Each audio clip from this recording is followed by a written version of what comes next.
A popular high school gym teacher mysteriously left town without saying goodbye to anyone. He later sent letters to explain why. But a closer forensic look at those letters and a microscopic piece of tissue gave investigators an entirely different explanation for where he went and why.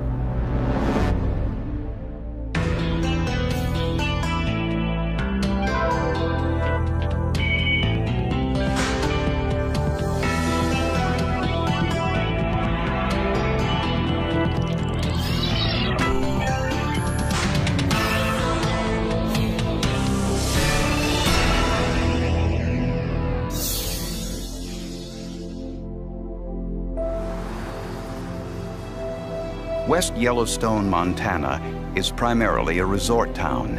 Only 1,000 residents live here year-round. But in season, the beauty of the national forest lands and Yellowstone National Park are the main draw. West Yellowstone is basically the gateway to Yellowstone National Park. There's 1 million+ visitors that come through here every year, so it's a service-oriented town. Renee and Brad Brisbane owned a restaurant in town. Brad also worked as a gym teacher at the local high school. Brad was fun-loving, enjoyed life. He loved to play practical jokes on people. Brad was a very loyal, honest, trustworthy friend who would do anything, including giving you the shirt off his back, to help you. Friday, November 9th, 1990 started like most days, until Brad got a telephone call at work and left class unexpectedly. I actually met him in the hall. He had his jacket on. He was getting ready to leave. I asked him where he was going. He just said to help out a friend. And they had brought in a substitute from the PE class. He said he'd see me at dinner later on that night. Brad said he was going to Belgrade, about 90 miles away, to pick up his friend Larry Moore, who needed a ride. It was odd. I mean, he doesn't leave his teaching job for very much. So, yeah, it was odd. What made it even more bizarre, Brad never returned home. That's when we knew something, we knew something was already wrong because Brad hadn't come home, and that wasn't his nature. That wasn't the way Brad Brisbane was. When police interviewed Larry Moore, he said he met Brad at the diner as planned. But he said Brad was depressed and inebriated. Brad told Larry that he was tired of life, tired of his wife, tired of the restaurant, was going to leave, borrowed some money from him, left the restaurant. Moore said Brad left the diner, got into a red car with Washington plates, and drove off. Moore said the driver was a woman and that he didn't recognize her. Brad's car was still in the diner's parking lot, and there were no signs of foul play. He loved his family, there was no problem, and there was never any indication that there was anything in his mind remotely related to leaving his family. I knew that they didn't know our family, the dynamics of the family, and just to hear people saying, well, maybe he did just run off, they didn't know him. The Brisbane and Moore families had been friends for years.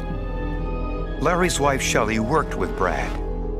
Shelley coached the girls' high school basketball team, and Brad coached the boys. Investigators heard rumors that Brad and Shelley were having an affair. I don't believe so. We talked to Renee, she didn't think there was an affair. We talked to Shelley, and she denied one. The only other person that could really say was missing. Coincidentally, Shelley and Larry Moore separated just 2 days before Brad disappeared.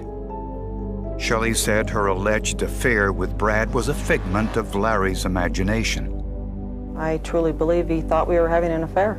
She actually pointed to Larry as possibly having done something to Brad because of some of the domestic violence against her and the fact that he had accused her of having an affair with Brad.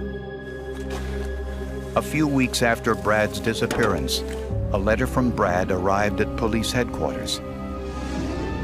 He said he was alive and well and living in Washington State. But after seeing the letter, police weren't too sure. The last known person to see Brad Brisbane alive was his friend Larry Moore. Police started their investigation by carefully examining Larry Moore's truck. He allowed me to search the pickup, and it was immaculate. When I went around to the camper, I noticed that he was patching holes in it with a putty knife.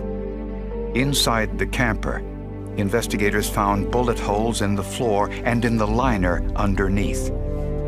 They also found a bullet fragment from a .357 Magnum pistol. Larry told police he once tried shooting a mouse in the camper while on a hunting trip. But something caught the eye of investigators.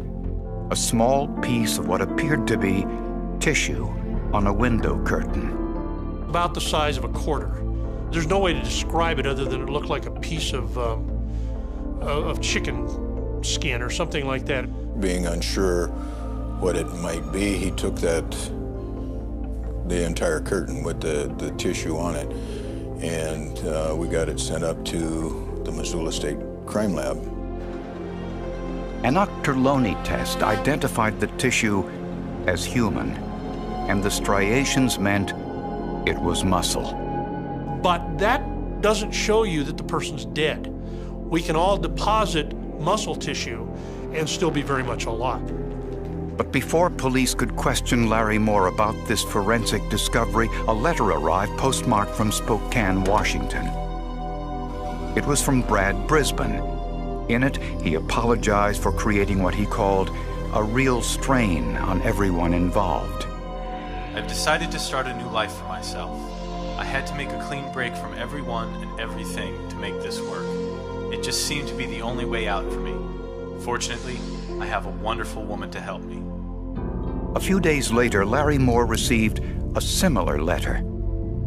In this one, Brad wanted to make sure his wife, Renee, was taken care of. All personal property we own, I want her to have everything. I'm starting a new life with a new person. But investigators noticed a slight problem. The name of Brad's wife, Renee, was misspelled. The letter to the sheriff had congratulated him to his appointment, and the sheriff is an elected position, so they were huge mistakes. They were just huge red flags. Investigators tested the letters with ninhydrin, a chemical solution that reacts with the amino acids in fingerprints. After it was applied, the documents were dried thoroughly. Scientists found numerous fingerprints on the two documents, but none matched Brad Brisbane. They weren't Larry Moore's fingerprints either.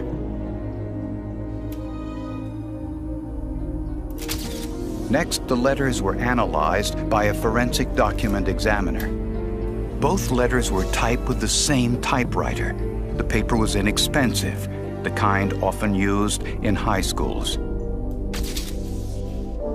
The type showed no defects, making it difficult to identify the typewriter used to create them. And only the signature was handwritten. The signature itself is a full cursive signature. It is full of tremor. It looks labored and it looks slow, and it does not look like it is the product of habitual movement. Could be disease, could be drugs, could even be stress. And you get that tremor when somebody sits down and tries to duplicate the handwriting of another person. Experts compared this question signature to several documents Brad signed shortly before his disappearance. The handwriting sample I saw for Brad Brisbane was a greeting card, and he wrote a short note at the bottom and signed Brad. His handwriting was done all in uppercase capitals. It was printed, in essence. All the printed capitals were connected. It was sort of printed capitals and cursive mixed together. It's a very high-level, spirited handwriting, very bold handwriting, fast, fluid, very much from the hip. But the question signature was quite different. The uppercase B in the name Brad was actually constructed in 3 pieces. There is a break.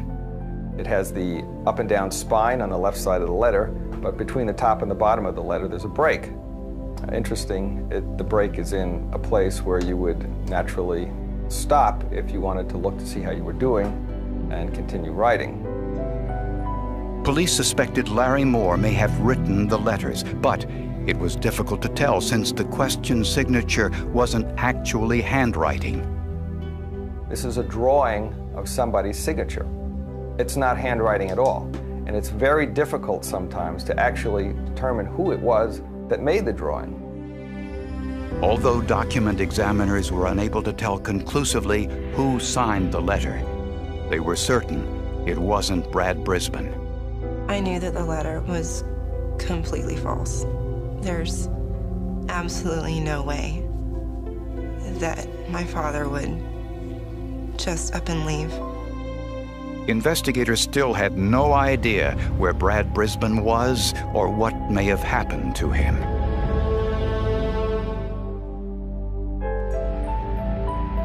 Police now knew that the letters mailed from Spokane, Washington, weren't written by Brad Brisbane. They strongly suspected Larry Moore may have been involved in Brad's disappearance. On the step of Moore's camper, police noticed what looked like blood spatter. Under a microscope, scientists found it was more than just blood. It was tissue. This was identified as human. And the sample had both small granular cells and larger Purkinje cells. This meant only one thing. This was muscle. But they wanted a second opinion. So they sent this tissue to a fellow named Mark Cohen, who's a neuropathologist in Ohio. He looked at it and said, yeah, it's mammal and it's cerebellum. It's the brainstem. The cerebellum sits at the base of the brain and is primarily responsible for memory and motor movement. Since the cerebellum controls the heart muscle, no human can survive without it. A ballistics expert compared the location of the brain tissue in the camper with the bullet holes. Using a 2-point laser, he marked the center of the bullet hole and then followed the bullet's path. It showed that the shooter was firing from a standing position. Clearly, a few people shoot holding the gun up over their head, and if you realize that a body was interposed in between that, we've only got a few feet to deal with, so it can't be a standing man, for example. It could be a collapsed man or a person nearly down on the floor. Next, ballistic experts examined the bullet fragment found in the floor of the camper and discovered what is called soft damage. It deforms in a very different way than it would if it hit wood, concrete, drywall, metal, and it slows down. The longer the path through a victim or a tissue simulant, the more velocity is lost. To find out whose brain tissue was in the camper, investigators sent the sample for DNA testing, but they didn't have a body to compare it to. We can help you to determine whether this tissue is from the missing person by comparing the DNA from the tissue to the family members and the children and the mother of the person who's missing. Children get half of their DNA from the mother and half from the father. By taking a DNA sample from Brad's wife, his 4 children, and his mother, scientists could isolate Brad's DNA profile through a process of elimination. For this, scientists used an RFLP test, at the time, the most sophisticated DNA test available. Whoever tissue sample that was completely consistent with being the father of both sets of children and consistent with being the son of the mother of the missing person. Next, scientists tested the tiny fragment of brain tissue. It was too small for RFLP testing since it was about the size of a pinhead. So scientists amplified it using PCR, a process that duplicates a small sample to make it large enough to test. The PCR DNA tests revealed that the brain tissue in Larry Moore's camper was Brad Brisbane's. I knew it was going to be a match. The official confirmation that the blood matched was huge. Never felt anything like that before. With this discovery, the medical examiner ruled Brad Brisbane's death a homicide. Larry Moore was arrested and charged with murder, but prosecutors knew their case would be difficult to prove without a body.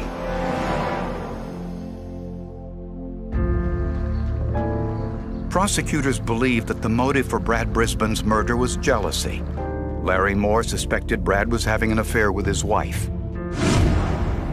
Moore admitted he called Brad at work to ask for a ride. The forensic evidence suggests the two met at the diner, and Moore somehow lured Brad into the back of his camper.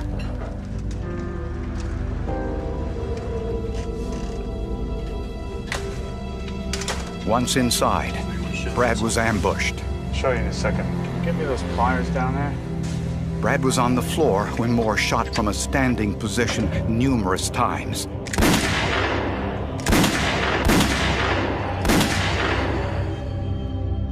One shot hit Brad's shoulder, leaving a piece of muscle. Another struck Brad in the head. No one heard the shots because it was a busy truck stop with lots of traffic. Authorities had no way to tell where Moore took the body. He knows it. He's got equipment in West Yellowstone. He owned an excavating company, so he had backhoes and that kind of thing, so he could get rid of a body pretty easy. Prosecutors believe Moore steam cleaned the camper and removed the carpet to hide the forensic evidence. But the bullet holes and the tiny specks of muscle and brain tissue convinced medical experts that Brad was dead. All prosecutors had to do was convince a jury of that. As a prosecutor, clearly you want to make damn sure that this is the right guy and there has been a murder. I can't think of anything worse than being in a position of finding out you've convicted the wrong person. Larry Moore denied killing Brad Brisbane and pleaded not guilty. Prosecutors argued that Larry Moore killed Brad Brisbane in a jealous rage, convinced Brad was sleeping with his wife, Shelley. To throw investigators off the trail, Moore forged Brad's name on several letters. The forensic evidence convinced the jurors of two things. One, that Brad Brisbane was dead. And two, that Larry Moore was his killer. We, the jury, find the defendant guilty of the offense of homicide. Moore was sentenced to 60 years in prison. It was the first murder case in Montana to be tried without a body. And it was also the first time in the state that DNA was used in a criminal case. Just 2 years after his conviction, Larry Moore made headlines again. He was charged with conspiring to build a bomb in prison. To avoid federal charges, Moore agreed to lead authorities to Brad Brisbane's body. Moore directed officials to a campground where he hid the .357 Magnum pistol he used in the murder. It was found at the base of a tree in one of the campgrounds in Gallant Canyon. Moore also led police to a gravel pit a few miles outside of West Yellowstone, where they unearthed Brad's body. He didn't tell us anything about the homicide. When we did find Brad's body, Larry did turn a little pale and go and sit in a vehicle, but he never did tell us the real reason or the story behind how it actually happened. A forensic examination of Brad's body confirmed what forensic scientists had told the jury in court 2 years earlier. The determined cause of death was multiple gunshot wounds to the head and upper thoracic region, in other words, the chest area or the back. Even though Moore led police to the body and the murder weapon, he never confessed until now. In an exclusive letter to the producers of this program, he admitted his guilt. I am guilty as charged, and am thankful that the truth finally came out with the help from modern technology. I have learned that telling you the truth is the only answer. His words bring little comfort to the Brisbane family. Well, I think the hardest part has been the kids. It's not right to have to grow up without a father. I would love to be in the same room with Larry Moore and ask him why and get a straight, honest answer about why he killed my dad. Because I think he owes it. I think that's the least he could do to this family. As a teenager, I was completely wrecked. Your world. Even the thought of someone doing that. Each forensic test was a piece of the mosaic, and when put together, showed clearly what occurred during Brad Brisbane's last moments alive. Without it, we couldn't have proved that Brad was even dead. He would still be a missing person.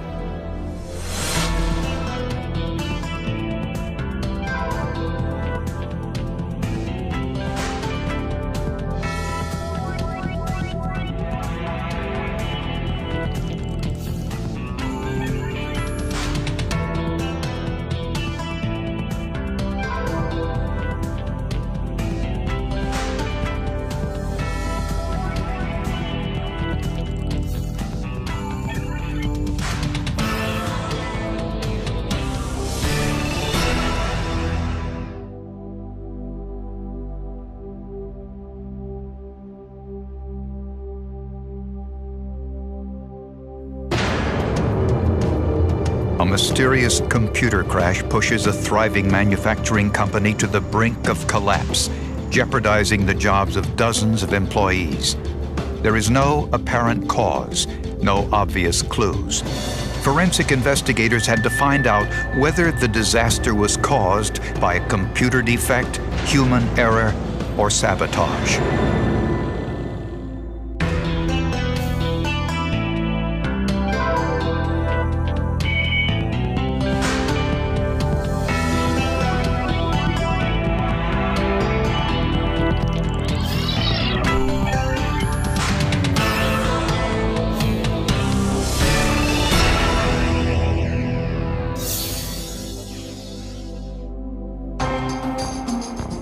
Today, there are over 700 million computers at work in the world. Any one of those holds millions of records vital to people, governments, and industries.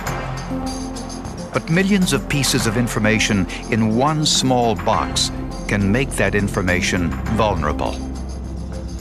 Omega Engineering manufactured high-tech measurement devices for the United States Navy, NASA, and clients around the world.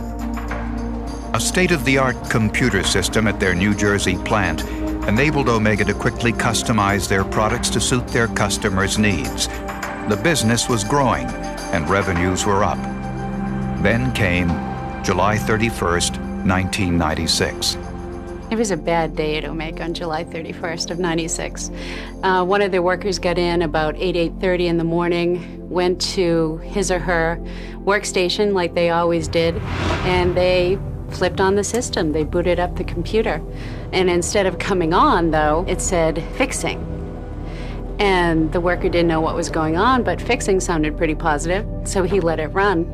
And within seconds, the machine was down. But it wasn't that one machine that was in trouble. The manufacturing equipment at Omega got its instructions from the computer server, the brains of a sophisticated system that could store over 1,000 different programs. Those 1,000 programs built 25,000 different products, and they could customize those products into 500,000 different pieces. So you're talking about everything that the company could make. But now, in the span of just a few seconds, Omega's vital computer system had crashed. The plant's manager tried to get the server up and running again with no luck. Typically, crucial files are periodically copied from a server onto a backup tape. Omega thought they could restore the missing programs from their backup. And the backup tape was kept in a filing cabinet in the Human Resources office. But the tape wasn't there. With no computer programs to drive the manufacturing process, plant operators had only one option: to complete the jobs that had already been started before the crash. Just to keep the machines running, to keep producing, to keep people working. They just kept producing until they ran out of raw materials. But they ultimately created such a vast inventory of those specific items that they couldn't justify continuing anymore, so they had to shut the plant down. One big problem that Omega had was that they hadn't hired a new network administrator. The former network administrator, a longtime employee named Tim Lloyd, was now working for another company. He was the one who actually built the network in the Omega South plant. He was the genesis of their whole network. He knew it inside and out, he built it, and he was friends with these people. He was the designer for all the computer programming. He was the overseer of their network. He maintained it, he secured it, he nurtured it. The plant manager, Jim Ferguson, called Lloyd to see if he could help solve the serious problem with Omega's computer system. Did you come across any, you mentioned that you might want to look in you were going to look in the basement for some old tapes, some backup tapes? Still looking. Okay. Was there one tape or two tapes of backups? There was one tape that was in the filing cabinet. Right.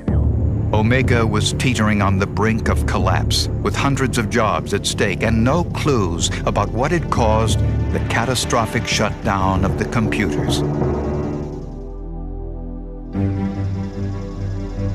Omega Engineering faced a crisis so immense it could force the company out of business. 2 weeks earlier, the computer system that contained the plans for all their products had inexplicably crashed. Time was running out. If Omega couldn't get its computer system back up, layoffs would be inevitable. What they lost was the ability to manufacture. And when you're a manufacturing company, you're dead in the water. Omega hired Kroll On Track, a Minnesota-based company that resurrects data from crashed computers all over the world. Any kind of media that actually you store data onto, anytime they lose access to this or for some reason becomes unreadable, we get involved to help restore the data. Bob Hackett, a computer forensic expert, began by examining the hard drive on Omega's server. It's the heart of a computer where information is magnetically encoded on a disk spinning at 10,000 revolutions per minute. Physically, the hardware, which could be the hard drive or any of the components used to power or drive the hardware, could have failed, but everything seemed to be operational. The drive was physically undamaged, but retrieving the data would mean examining the electronic contents that might reveal important evidence. But Omega management now wondered if the crash might have been sabotage. So to safeguard the hard drive, they turned it over to the Secret Service. Experts in computer fraud, the Secret Service knew hunting for the lost programs might alter records on the drive. Even just turning on a computer alters or overwrites some of the information. From a forensic standpoint, you don't want to write to that hard drive. The Secret Service made an exact digital replica of Omega's hard drive, a clone that enabled On Track to examine all the data stored in the original. What On Track investigators discovered was startling. All that remained was fragmented computer code, mostly unintelligible even to computer experts. This indicated the programs had not been simply deleted. Deleting a computer file erases only the name of the file. The data actually remains in the computer's memory until it is replaced by something else, so it's often possible to recover the information. But in this case, investigators discovered that Omega's programs had not only been deleted, they had also been purged. If we take the analogy of a piece of paper on a desk, If I was to take that, crumple it up, and throw it in the wastebasket, that would be equivalent to a deletion on a computer system. I could still go grab that piece of paper out of the garbage can, unfold it, and look at it. A purge would take that same piece of paper, run it through a shredder, take what came out through the shredder, throw it up in the air. Omega's data could never be recovered. The focus now shifted to a forensic investigation into how and why the data was purged. Greg Olson, an expert in the operating system used by Omega, examined the drive for signs of a virus. A virus corrupts data by inserting its own code into whatever program is being run. There are no viruses that would cause this particular damage. User error was another possibility, an accidental deletion. Very common we find that a data loss has happened because a computer system, system administrators come in and reinstalled an operating system or made a mistake by reformatting a hard drive. And I was able to rule that out effectively by looking at the system, that clearly that did not happen. Because the deletion was too surgical to be accidental. Only the key manufacturing programs had been destroyed. If it was intentional, it could mean it was an inside job. They would have to know where these specific programs were being kept. It's not going to be some kid home alone after school who just randomly breaks into Omega's system and knows where those specific files are.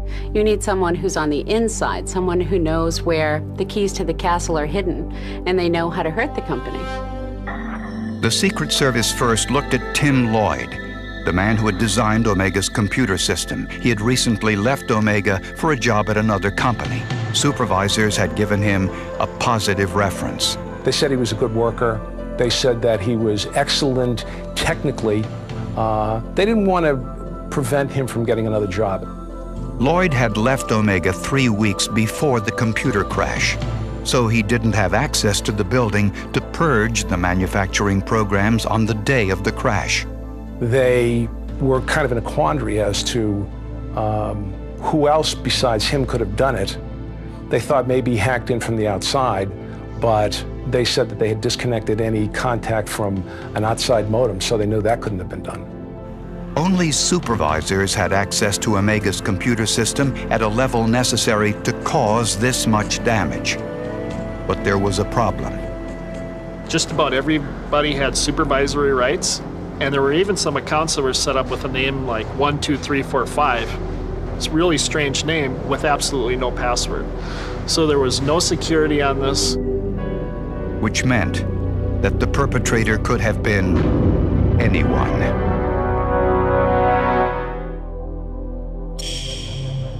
Six months after the massive computer crash, Omega was struggling to stay afloat. How had its proprietary software been completely deleted? Troll-On-Track's Greg Olson, an expert in the Novell operating system that controlled the server, sifted the electronic flotsam of the company's hard drive. The problem is when you do a delete and a purge, the entire roadmap to know where this data is completely gone. So it's literally a needle in the haystack and impossible to piece this information together. All you're seeing is a collection of letters and numbers that don't really mean anything. Olson relied on sophisticated software to help him search for any suspicious commands. What I'm looking for is bits of code that I know in the computer world cause deletion.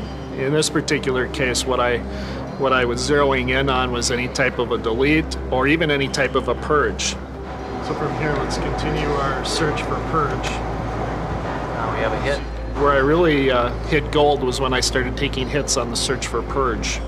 Eventually, Olson found a purge command tied to 5 other lines of code. That one, 73096, all 6 lines of these code are essentially what caused it. And login 12345. It was a dangerously efficient bit of programming. We called it a time bomb, and the actual fuse was 6 lines of code. And what it was is really a set of steps that the computer would go through, some checks. The first line simply checked the date and compared it to July 30th, 1996, the day before the server crash. This fuse can be attached to anybody that's logging in. So when you come in, what the fuse does is it checks the date. And if it's after the date in the fuse, it would actually light the time bomb to actually do the deletion. The second line of code accessed the server. The third line was a logon command for the mysterious user 12345, a kind of computer ghost.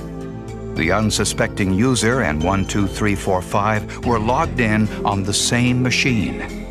But 12345 provided the supervisory status needed to perform deletions.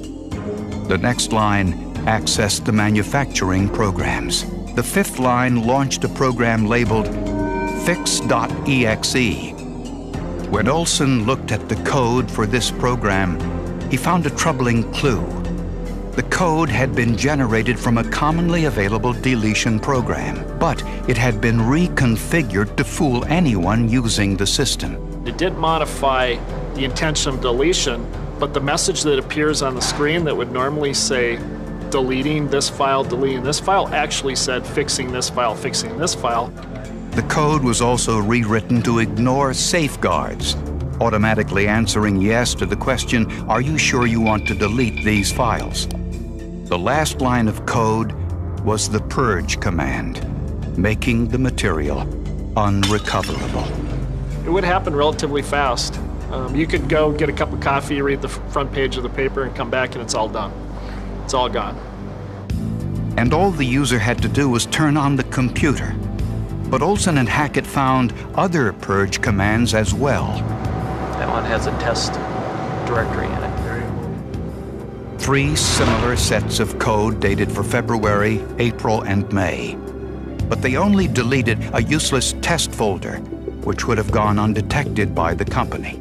What I deduce from that is essentially somebody was doing some testing of the application, this particular time bomb, to make sure that it would work before it was truly implemented and ready to go. It appeared the tests were done while Omega's former computer manager, Tim Lloyd, was still at the company. The Secret Service ran a background check and learned that Lloyd had been disciplined for run-ins with co-workers shortly before leaving the company. There was conflict that broke out between other employees, between management, between supervisors. He would bottleneck projects just because he wasn't in charge of the projects, that he hadn't tested projects before they went into production, and so there were a lot of problems. One person even testified that he had elbowed a female coworker in the workplace. On August 21st, Secret Service agents searched Lloyd's home and garage, looking for evidence to tie him to the malicious code. They found circuit boards, computers, more than 500 disks, several hard drives, and data tapes. What immediately stuck out was a tape labeled Backup, with the dates May 14, 1996 and July 1st, 1996. Authorities suspected it was the missing backup tape from Omega, but it was blank.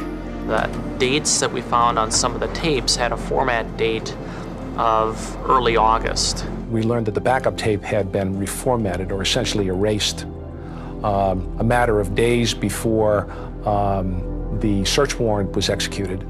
The next thing we had to do was try to establish additional evidence that would support our theory that Lloyd was the guy.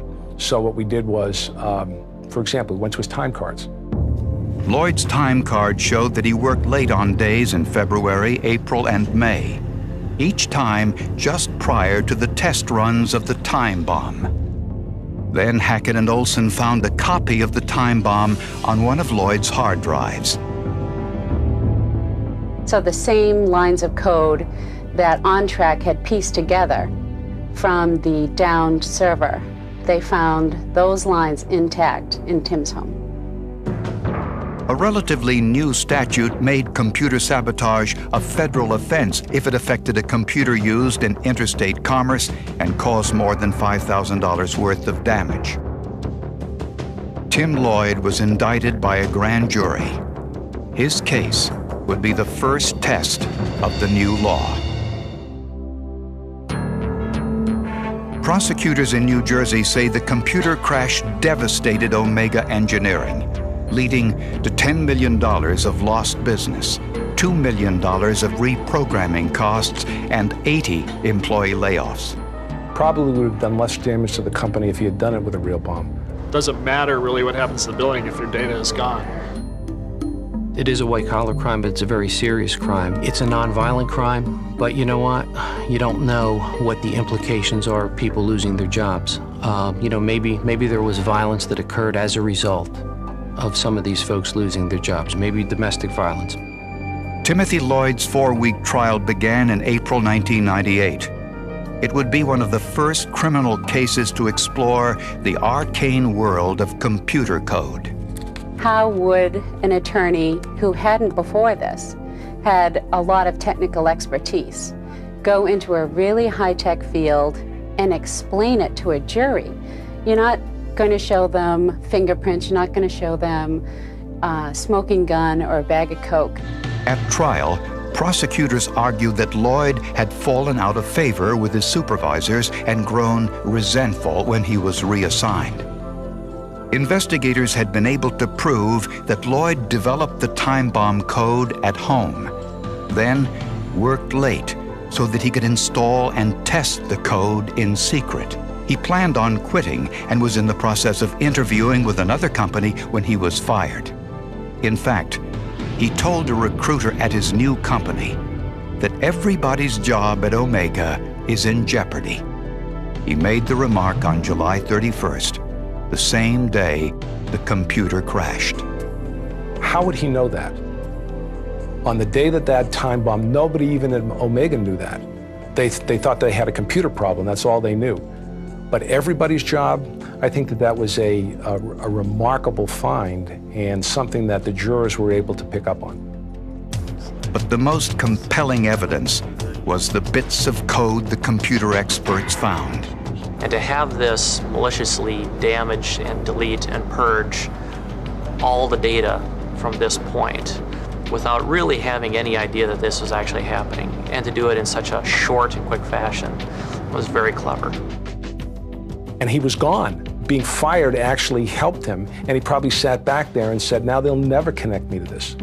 But we were able to find a hard drive in his house that had that command on it. Had we not found that, then he would have gotten away with it. Once you find it at his house, how do you explain that away? The jury found Lloyd guilty. Various appeals kept him free for almost 4 years. But in 2002, he began serving a prison term of 3.5 years and ordered to pay $2 million in restitution. Lloyd claims he is innocent and that someone at Omega accidentally deleted the programs. He says he could have proved that at trial, but his attorney advised him not to take the stand. He's the consummate egotist. I think he is absolutely livid that he was discovered. I think that he was fully intent on getting away with it. In fact, I think consistent with his personality, he was actually prepared, perhaps, to ride to the rescue. I think that there was a point in time when he was actually prepared to say, I found it and I'll ride to the rescue. But I think when Ferguson says we're bringing in the Secret Service. We're at a very, very serious stage. We're actually bringing in the federal authorities at this point. Yeah, I don't blame you one bit. Yeah, they've taken a real genuine interest in coming in here. Matter of fact, they may be in tomorrow. I think that that changed his mind.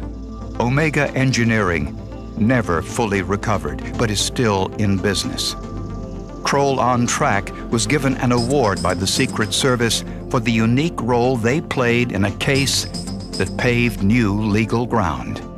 It was interesting simply because it was one of the first cases of its type, that we had seen.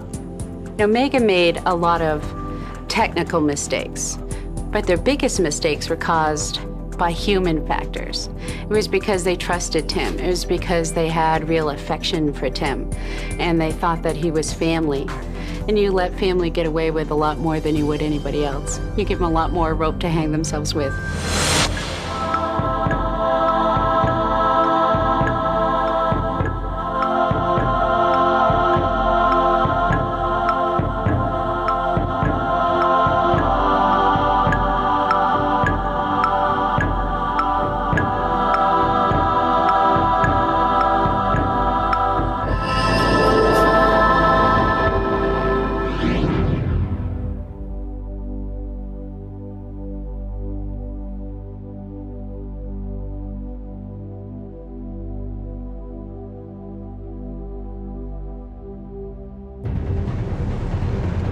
was supposed to be a routine motorcade for the Queen of England, but along this two-lane highway leading to Yosemite National Park, a car carrying Secret Service agents collided with another, killing 3 people.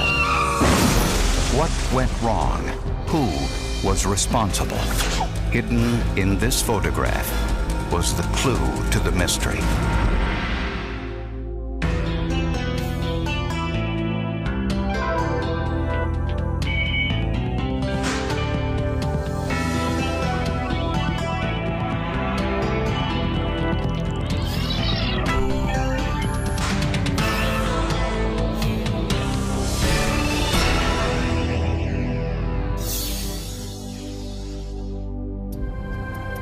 In 1983, Yosemite National Park in California was selected to be the site of a royal visit by the heads of the British monarchy. Queen Elizabeth II and Prince Philip were scheduled to tour the park following a visit with President Reagan at his California home. Don Schneider, a photographer and a reporter for a local radio station, monitored the preparations for her arrival on his shortwave radio. In advance of that, there were 3 carloads of Secret Service agents that were going to Yosemite to provide security at that location for her. They were not directly involved in her transport, but were supposed to be preceding her and have things ready up there in the park. 4 cars carrying Secret Service agents traveled along Highway 132, a 2-lane road that snaked its way through the foothills of the Sierra Nevada. There were 3 agents in the second car. The driver was George LaBarge, 41 years old. He was married with a young son. George LaBarge was a 14-year veteran of the Secret Service from Dayton, Ohio. He had been for many years assigned to the protection detail of the vice presidents. As the 3 agents made their way eastward toward Yosemite, Deputy Sheriff Rod Sinclair of the Mariposa County Sheriff's Office was preparing to check the road closings for the Queen's visit. Rod was a big man, heavy, and was quite macho and authoritative. We had heard, but we never adduced any hard evidence of this fact that Sinclair was something of a loose cannon. Sinclair and another deputy climbed into a Chevy Impala patrol car similar to this one and sped west on Highway 132 to check on the road closings. At the same moment, the Secret Service agents continued eastward in a small rental car. None of the agents was wearing a seatbelt. The road was wet from a light rain. Both Sinclair and the convoy of Secret Service agents believed the road had been cleared of traffic. The sheriff's car was coming from our right around this curve. The Secret Service cars were coming from our left. The road curved around a small hill that blocked the driver's view of approaching cars. That location had been the scene of 7 accidents in the previous 3 years. At 10:31 a.m. on March 5th, it happened again. The 2 cars entered the curve at the exact same moment. The 3 agents were killed instantly. Protected by seatbelts, the 2 deputies suffered only minor injuries. It appeared to be a terrible but unavoidable tragedy. But was it? The answer lay in the scarred surface of the roadway and the twisted metal of the wrecked cars. A car with 3 Secret Service agents and a sheriff's patrol car with 2 deputies collided along a back road near Yosemite National Park. The collision demolished both cars and claimed the lives of 3 Secret Service agents. The question facing investigators was, why? Within 2 hours, a special unit of the Fresno, California Highway Patrol called the Multidisciplinary Accident Investigation Team, or MATE, arrived at the scene. Their job is to take a look at everything that's there, document it, classify it, photograph it, and then use it later in the reconstruction process to develop a model as to how the vehicles were moving. You want to know what the damage patterns are. Where's the contact damage? Where's the induced damage? What is the nature of the damage? How does that relate to objects or other vehicles or other people or anything else the vehicle may have come in contact with?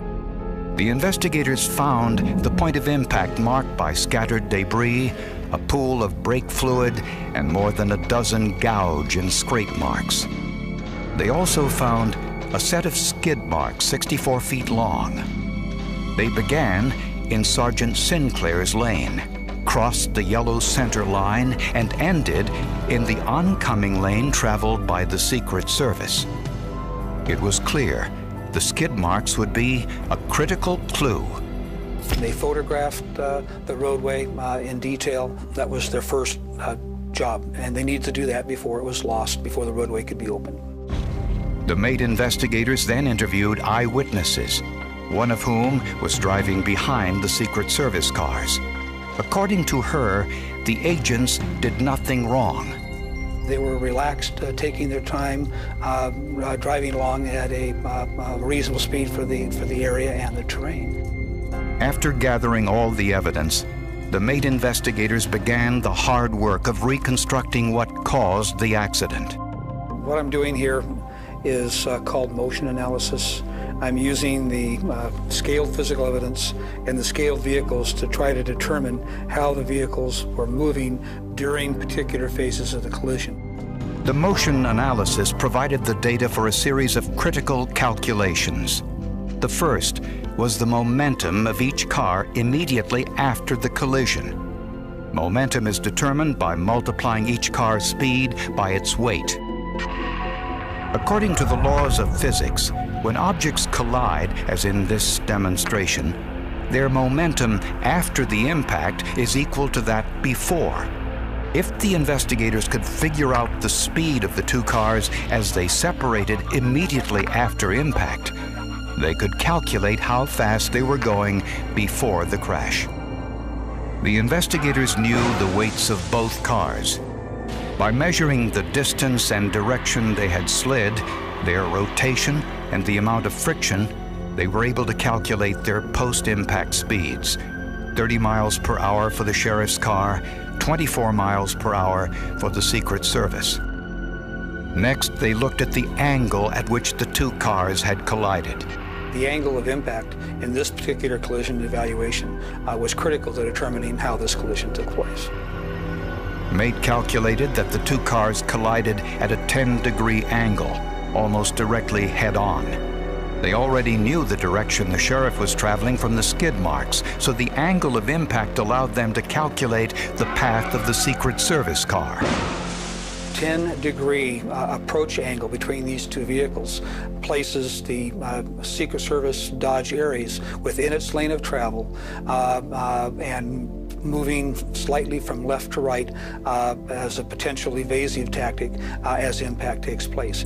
Eyewitness testimony had already established that the Secret Service agents were driving at around 35 miles per hour. The critical question was, how fast was Deputy Sinclair driving? Sinclair claimed he was going 55 or 60 miles per hour. Applying the laws of conservation of momentum, MAID calculated he was actually doing 76 miles per hour. When he came into that curve, his vehicle was out of position for the speed that he was traveling. When he saw traffic coming at him in the eastbound direction, he simply didn't have enough distance or enough time to safely negotiate the curve. He panicked, locked up the brakes on the patrol car. Once he did that, the patrol car slides straight across the inside of the curve into the opposing traffic lane and struck the second Secret Service vehicle. Based on its 3-week investigation, the California Highway Patrol believed that Sergeant Sinclair was grossly negligent and recommended that he be criminally prosecuted. I believe the facts were there, given the circumstances, that you could make a case for misdemeanor manslaughter. But one man had lingering doubts about the investigation. Attorney Charles Brunn, who represented Rod Sinclair, believed something vital might have been missed.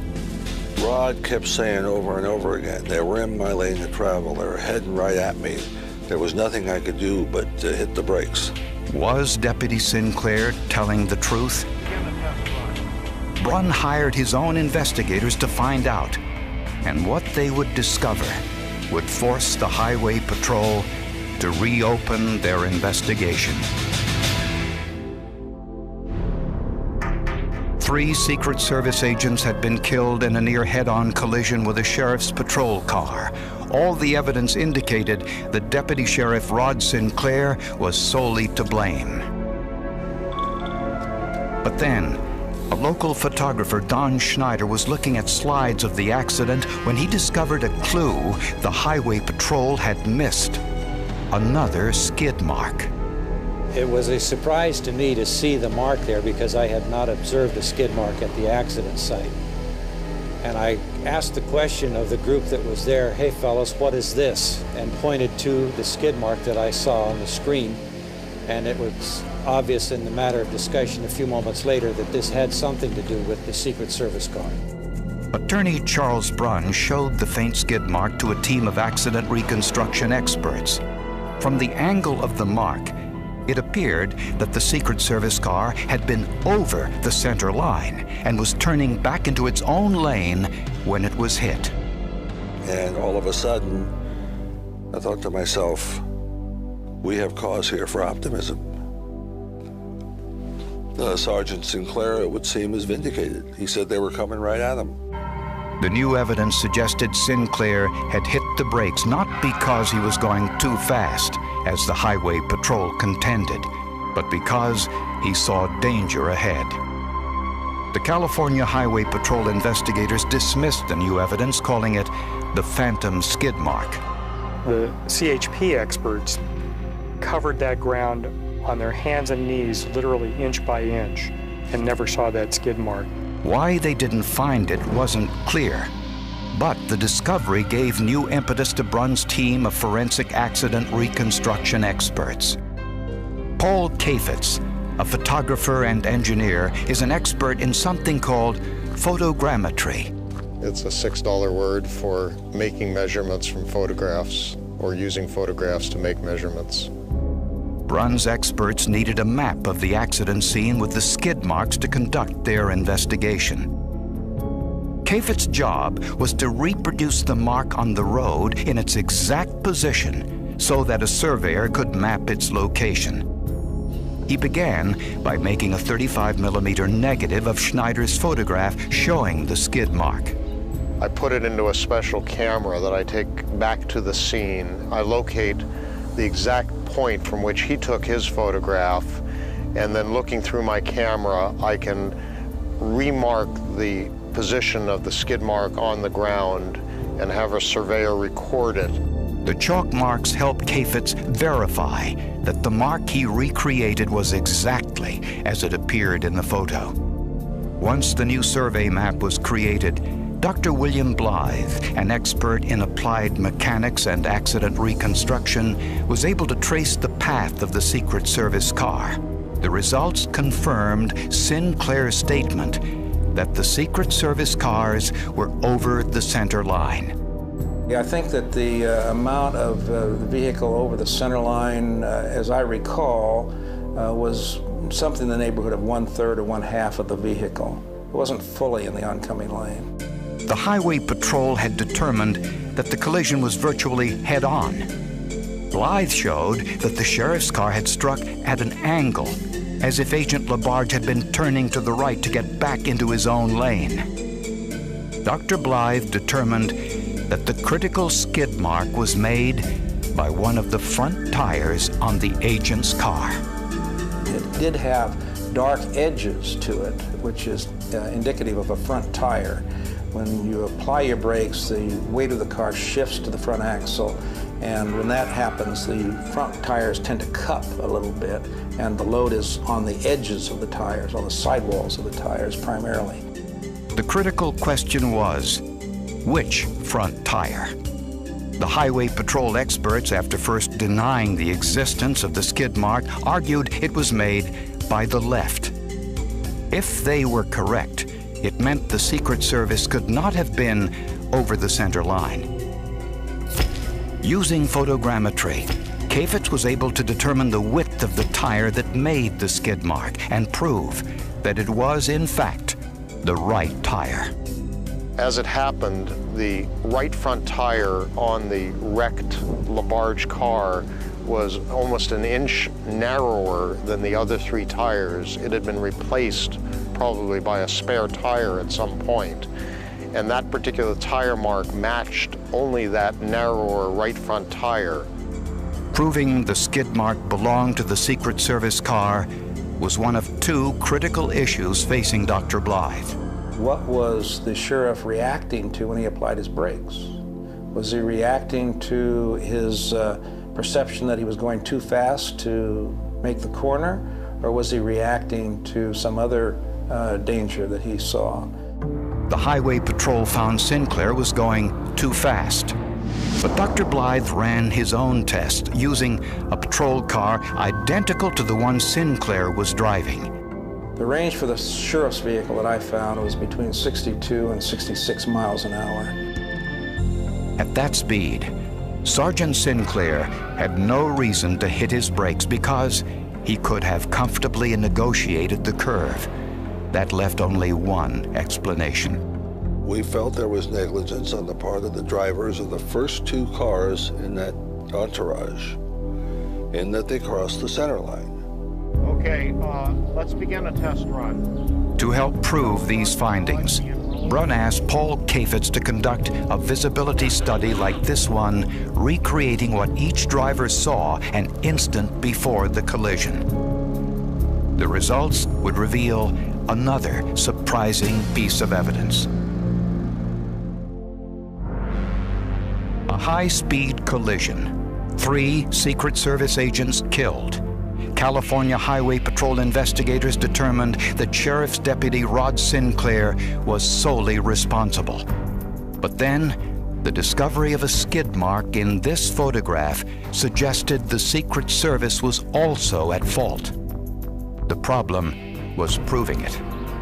To reconstruct the critical moments before Deputy Sinclair slammed on his brakes, Attorney Brunn asked Paul Chaffetz to conduct a visibility study. What we were trying to find out is, did that skid and ultimate loss of control start because he perceived that the oncoming lead car was in his lane? Chaffetz mounted cameras in vehicles identical to those involved in the accident, positioning them to record each driver's point of view. Then, based on the physical evidence and the calculations of Dr. Blythe, he reconstructed the events that preceded the fatal collision. From this viewpoint, you can actually see that the lead car is halfway over the center line, and the Labarge car in front of this car is also a couple of feet over the center line. Now comes the view from the fourth car, driven by a key eyewitness, Mona Crocker, who told Mate investigators she had seen the accident happen. She testified that at no time did she see any of the 3 Secret Service cars cross the center line. She also testified that she saw the accident occur. Chaffetz's reenactment told a different story.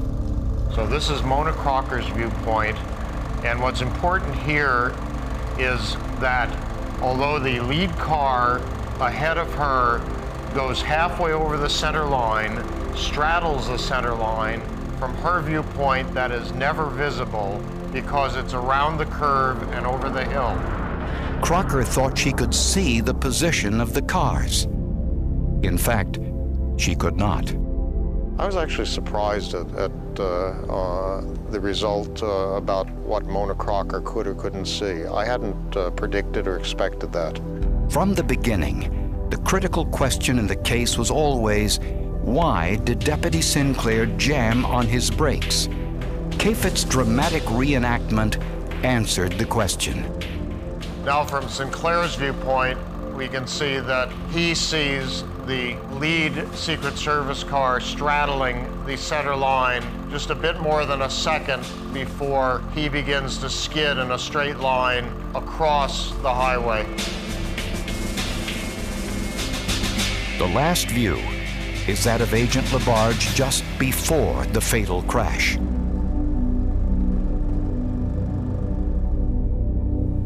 Based on Cafett's powerful reenactment and the work of Brunn's team of investigators, a judge ruled that the Secret Service agents were partially responsible for the accident. He also ruled that the United States should reimburse Mariposa County 30% of a $4 million settlement that had been paid to the families of the Secret Service agents killed in the accident.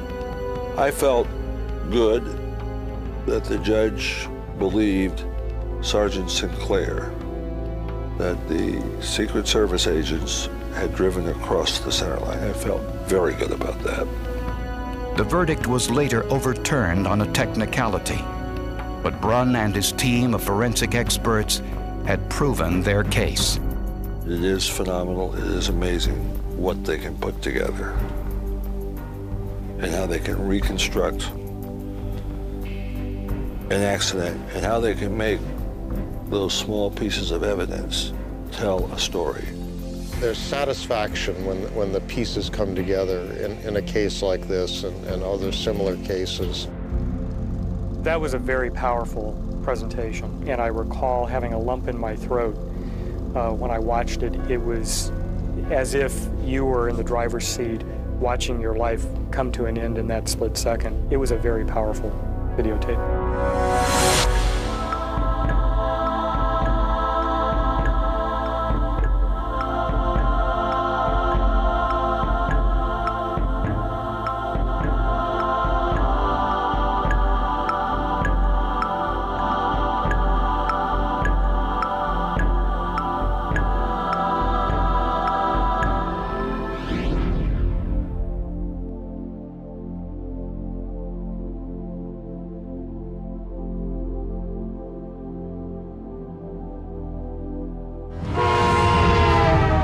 In 1993, the Amtrak Railroad experienced the deadliest train crash in United States history. 47 passengers and crew were killed. 103 more were injured. The cause of the accident was unclear. The clues to this mystery were etched in twisted steel and buried in the mud of an Alabama bayou, waiting for investigators to find them.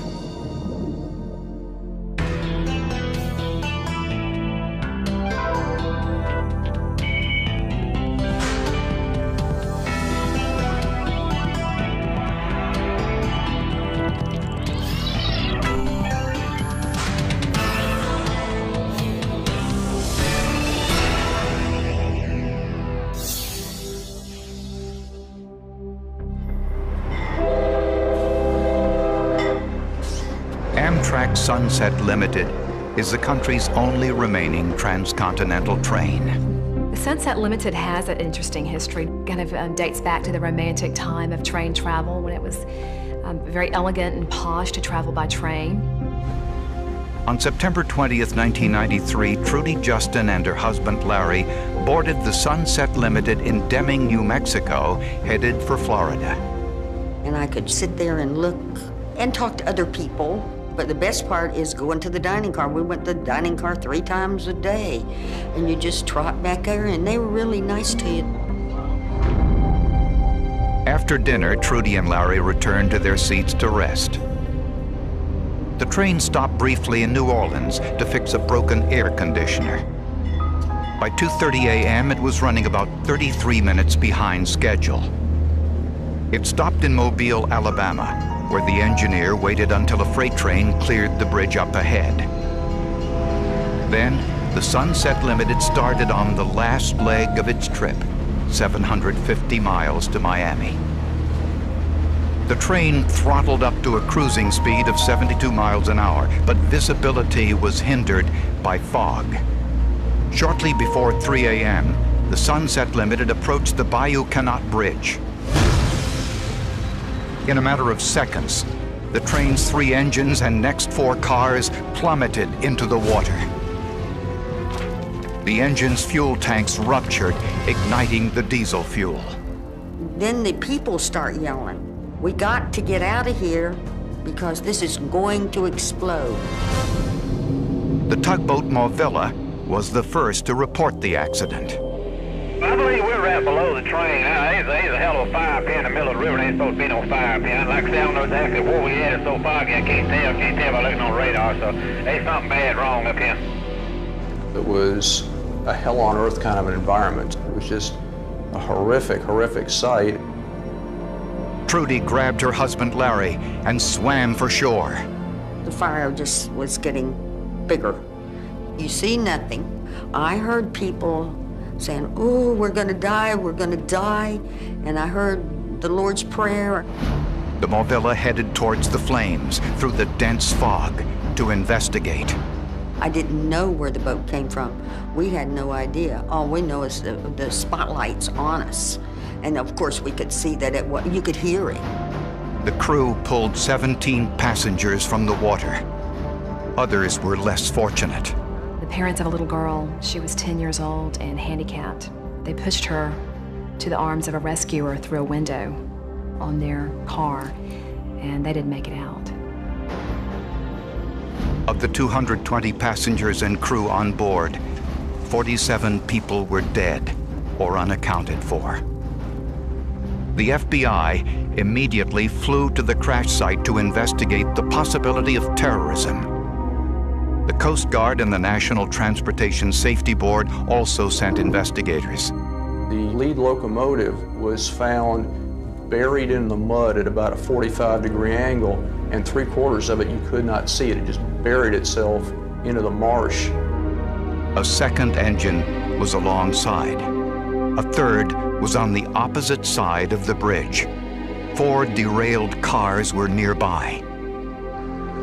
As a local salvage crew began the grim task of pulling the dead from the bayou, investigators wanted to know what caused the deadliest accident in Amtrak history.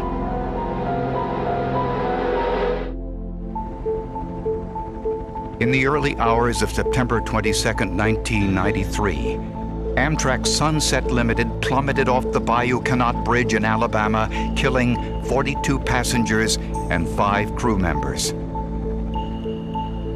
10 minutes before the Sunset Limited derailed, a freight train crossed the bridge in the opposite direction without incident. So what happened in those 10 minutes? Divers recovered the train's event recorder from the bayou, which is like an airline's flight data recorder. The tape revealed the train was traveling at 72 miles per hour, and there was no brake application. Whatever caused the crash, the engineer never saw it. Investigators also discovered the signals on the track were green. The signals are controlled by a current that goes through the rail, and if the rail breaks, the signal will immediately turn red. So the signal didn't turn red. The bridge was originally built in 3 sections. The southern section was a 165-foot steel truss bridge. The center section, a single 140-foot steel girder, was originally designed to pivot so river traffic could pass through. The northern section was simply 192 feet of track laid on top of a wooden trestle. The center section was totally destroyed. Despite its design, the swing feature of the bridge was never used, and investigators discovered it wasn't connected properly. Since they never did use it as a swing bridge, they never did put in the same amount of tie downs at the ends of the bridge to hold it in place. Divers also examined the wood pilings that supported the bridge.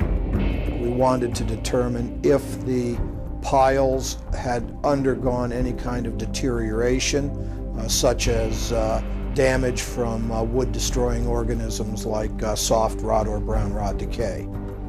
Under a powerful microscope, scientists examined the cell walls of the samples.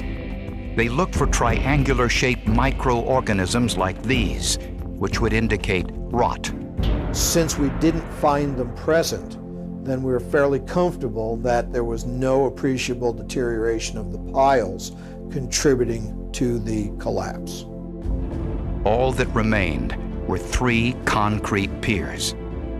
When investigators looked more closely, they discovered that the steel plates used to connect the bridge to the concrete were displaced 48 inches out of alignment.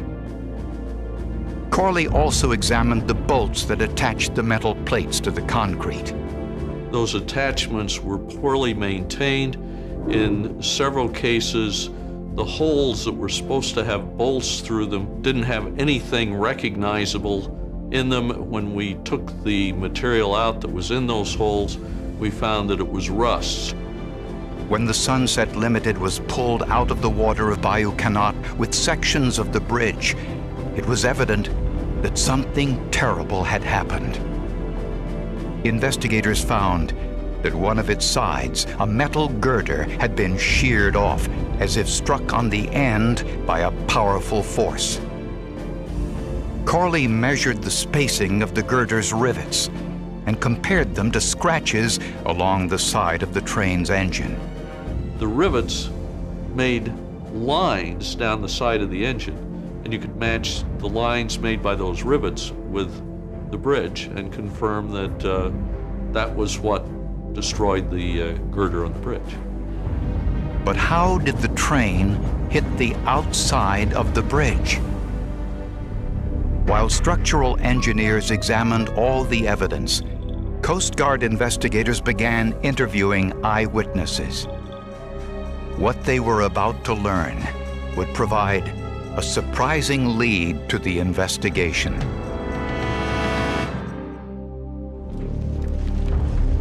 Investigators had many questions but few answers to what caused the crash of Amtrak Sunset Limited.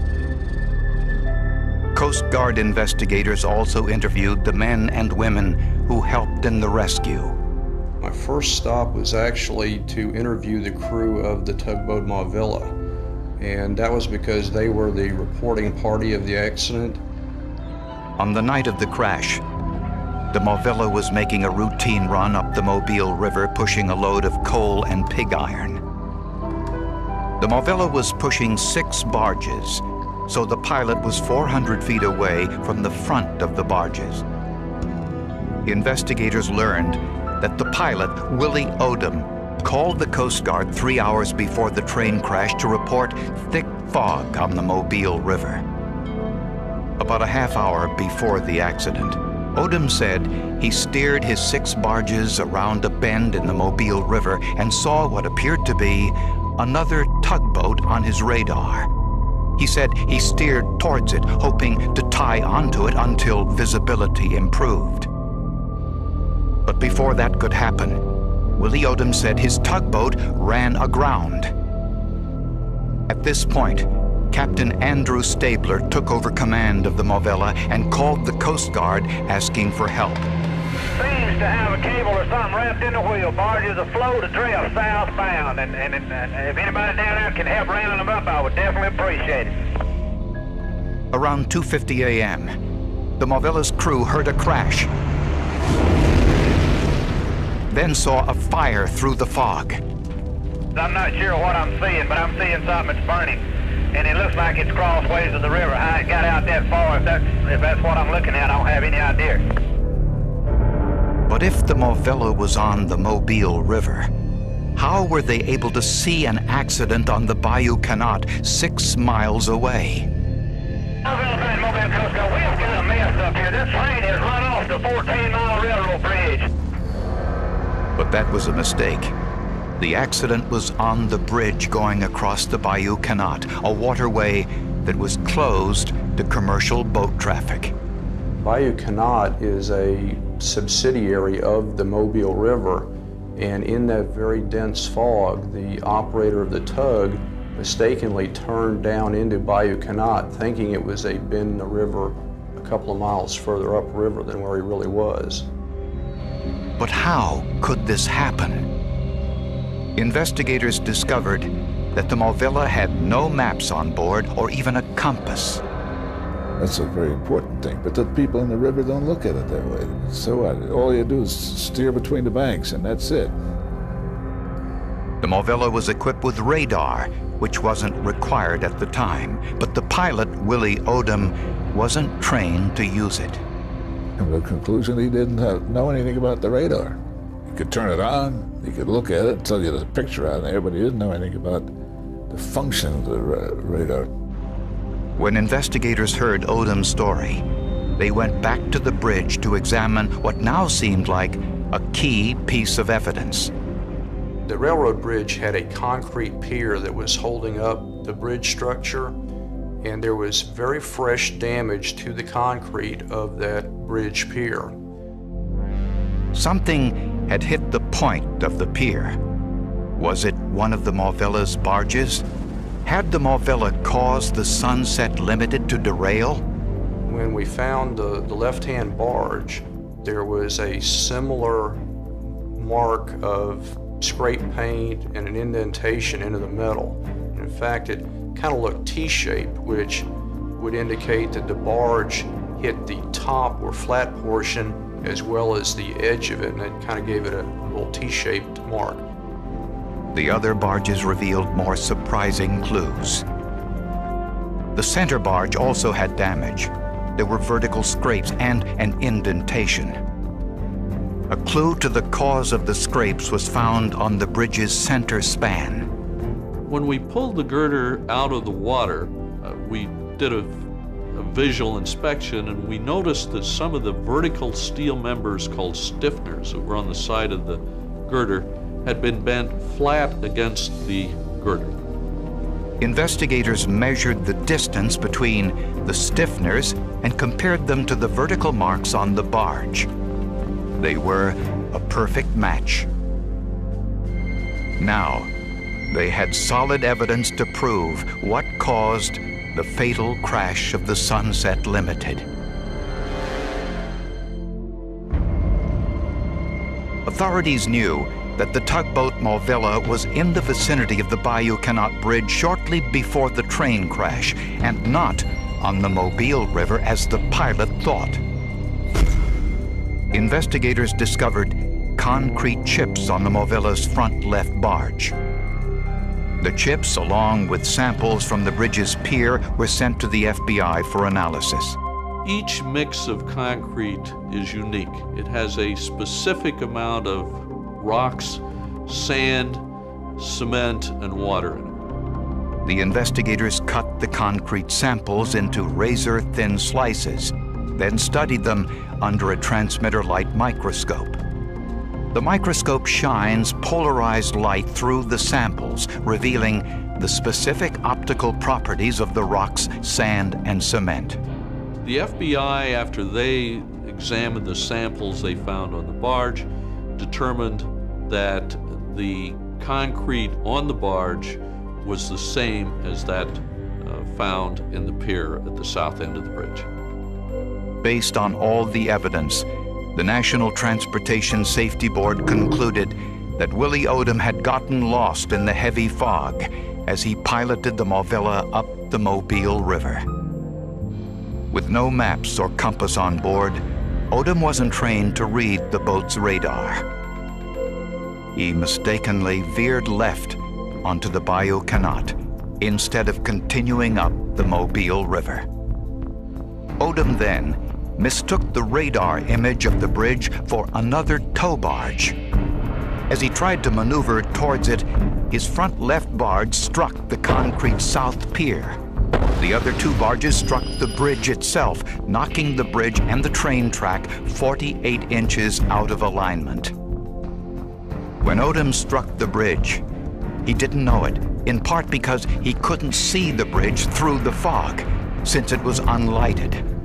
Odom mistakenly believed he had run aground.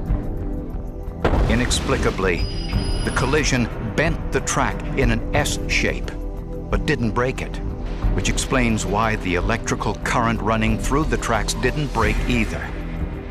Had the track been severed, sure, that signal would have gone off down the line and would have been a warning in Mobile that something was wrong at the track over Bayou Kana.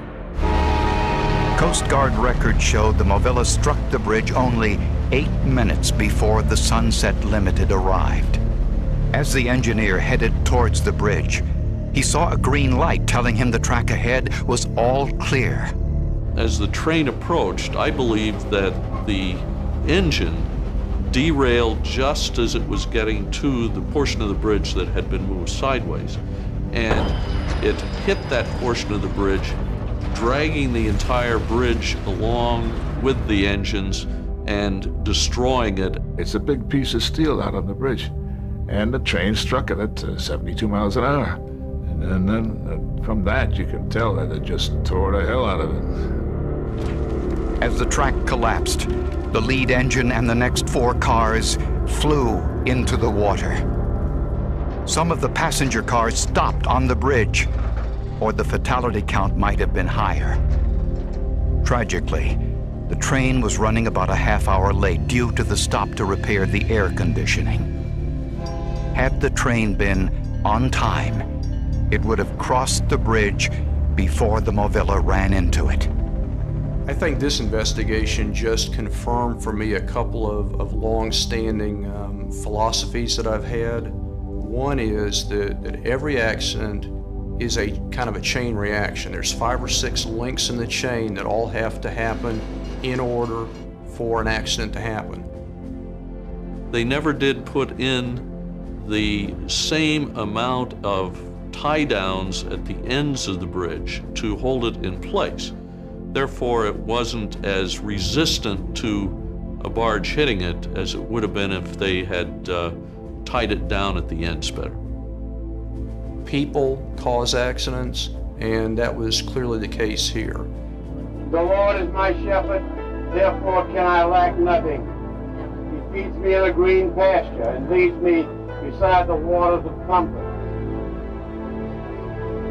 A year after the accident, survivors gathered to remember those who lost their lives. By then, new regulations were in place to prevent similar accidents. Tugboats are now required to have radar on board, and all operators are required to have formal training in how to use it. The boats are also required to have a compass on board, as well as the necessary maps and river charts. If the Movilla had only had a compass on board, this accident might never have happened. Had there been a compass, Willie Odom might have realized he was making a left turn and not gone down the wrong channel into Bayou Kana. There's also a requirement for all bridges to have lighting, even those on waterways closed to commercial traffic. Willie Odom was cleared of any criminal charges, but he never again piloted a tugboat.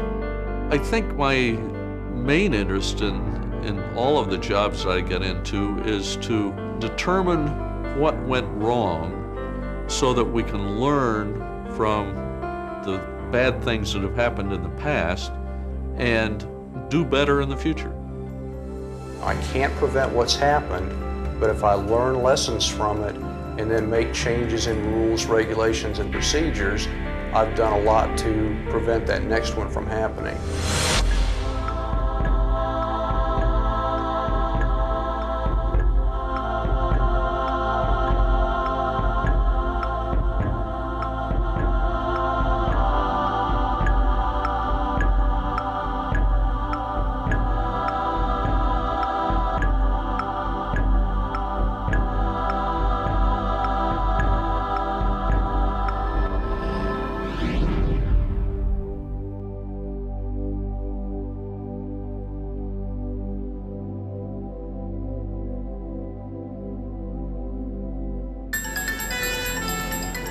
In a crowded London underground station, a small routine fire suddenly erupts into a deadly inferno and kills 31 people. Dozens more are injured. A team of forensic experts searches for clues to the cause of the blaze and finds that the fire seemed to defy the very laws of physics. To unravel the cause of the mysterious fire, investigators would need to recreate a historic train station inside a modern computer.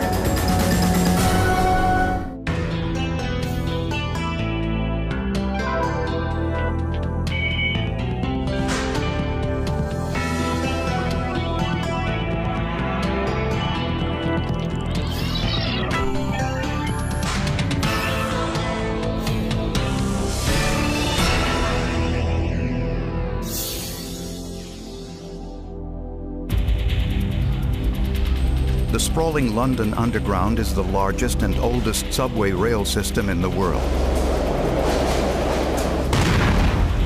But on the evening of November 18, 1987, commuters are unaware that disaster lurks beneath them.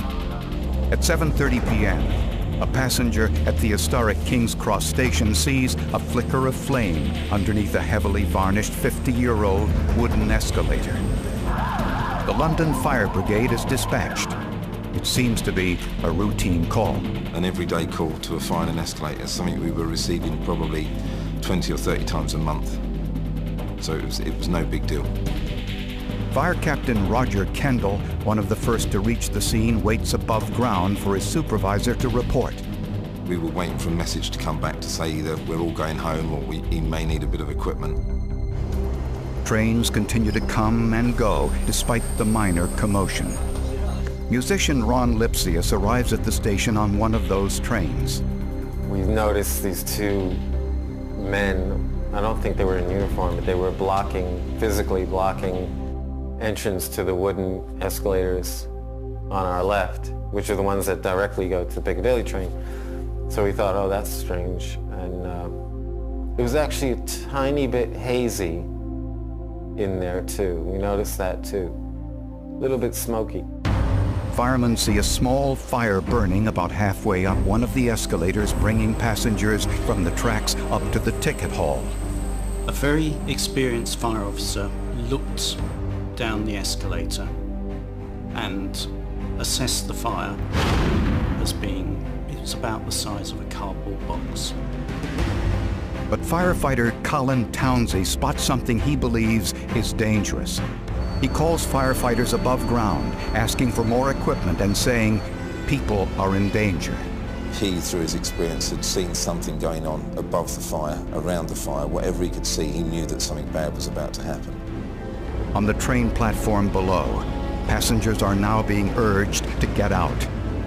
The quickest escape route is up another bank of escalators near the fire. These two lead directly to the ticket hall. As soon as we got near the top, we noticed it was really dark and smoky. At that time, there was this policeman with a flashlight saying, hurry up, don't just stand there. But the warning comes too late. As soon as I went through that turnstile, some kind of explosion happened. When I was halfway up that escalator, a sheet of flame erupted and shot across the whole of the top of the exit from that escalator, so I was just moving up towards a wall of fire. Searing flames rip up the escalator and into the ticket hall, incinerating everything in their path. They were like these living things up in the corner by the ceiling, and they were huge, and they were just awesome. And I just took one look at that thing, and I felt like an ant. I mean, I felt like this thing is like a monster. There was just a complete rush of thick black smoke from the subways, all the subways leading out onto the main roads around the station. And it was right at that moment we realised that the flashover had occurred. Flashover is a virtually instantaneous spread of fire. Everything flammable ignites simultaneously. So from 2 minutes it had gone apparently the size of a cardboard box to a major disaster. Firefighters tried desperately to get inside the station, but are driven back by the intense heat and smoke. Firefighters were collapsing left, right and centre. The heat down there had made some of them urinate themselves with fear. And when they came out onto the top, they weren't capable of moving again. A lot of them were collapsing into heaps. Ron Lipsius stumbles into the chaos outside and for the first time realizes he is badly burned.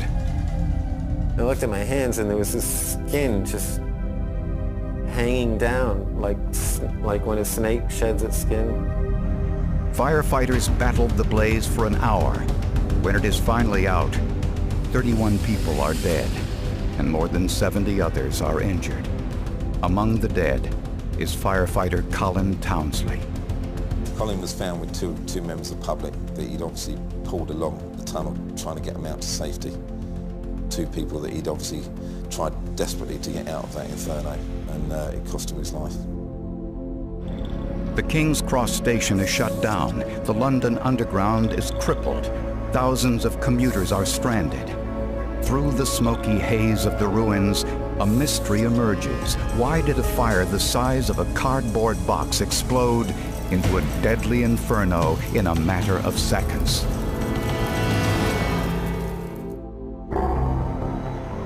In the hours following the deadly King's Cross fire, investigators from England's Health and Safety Executive sifted through the charred station looking for clues.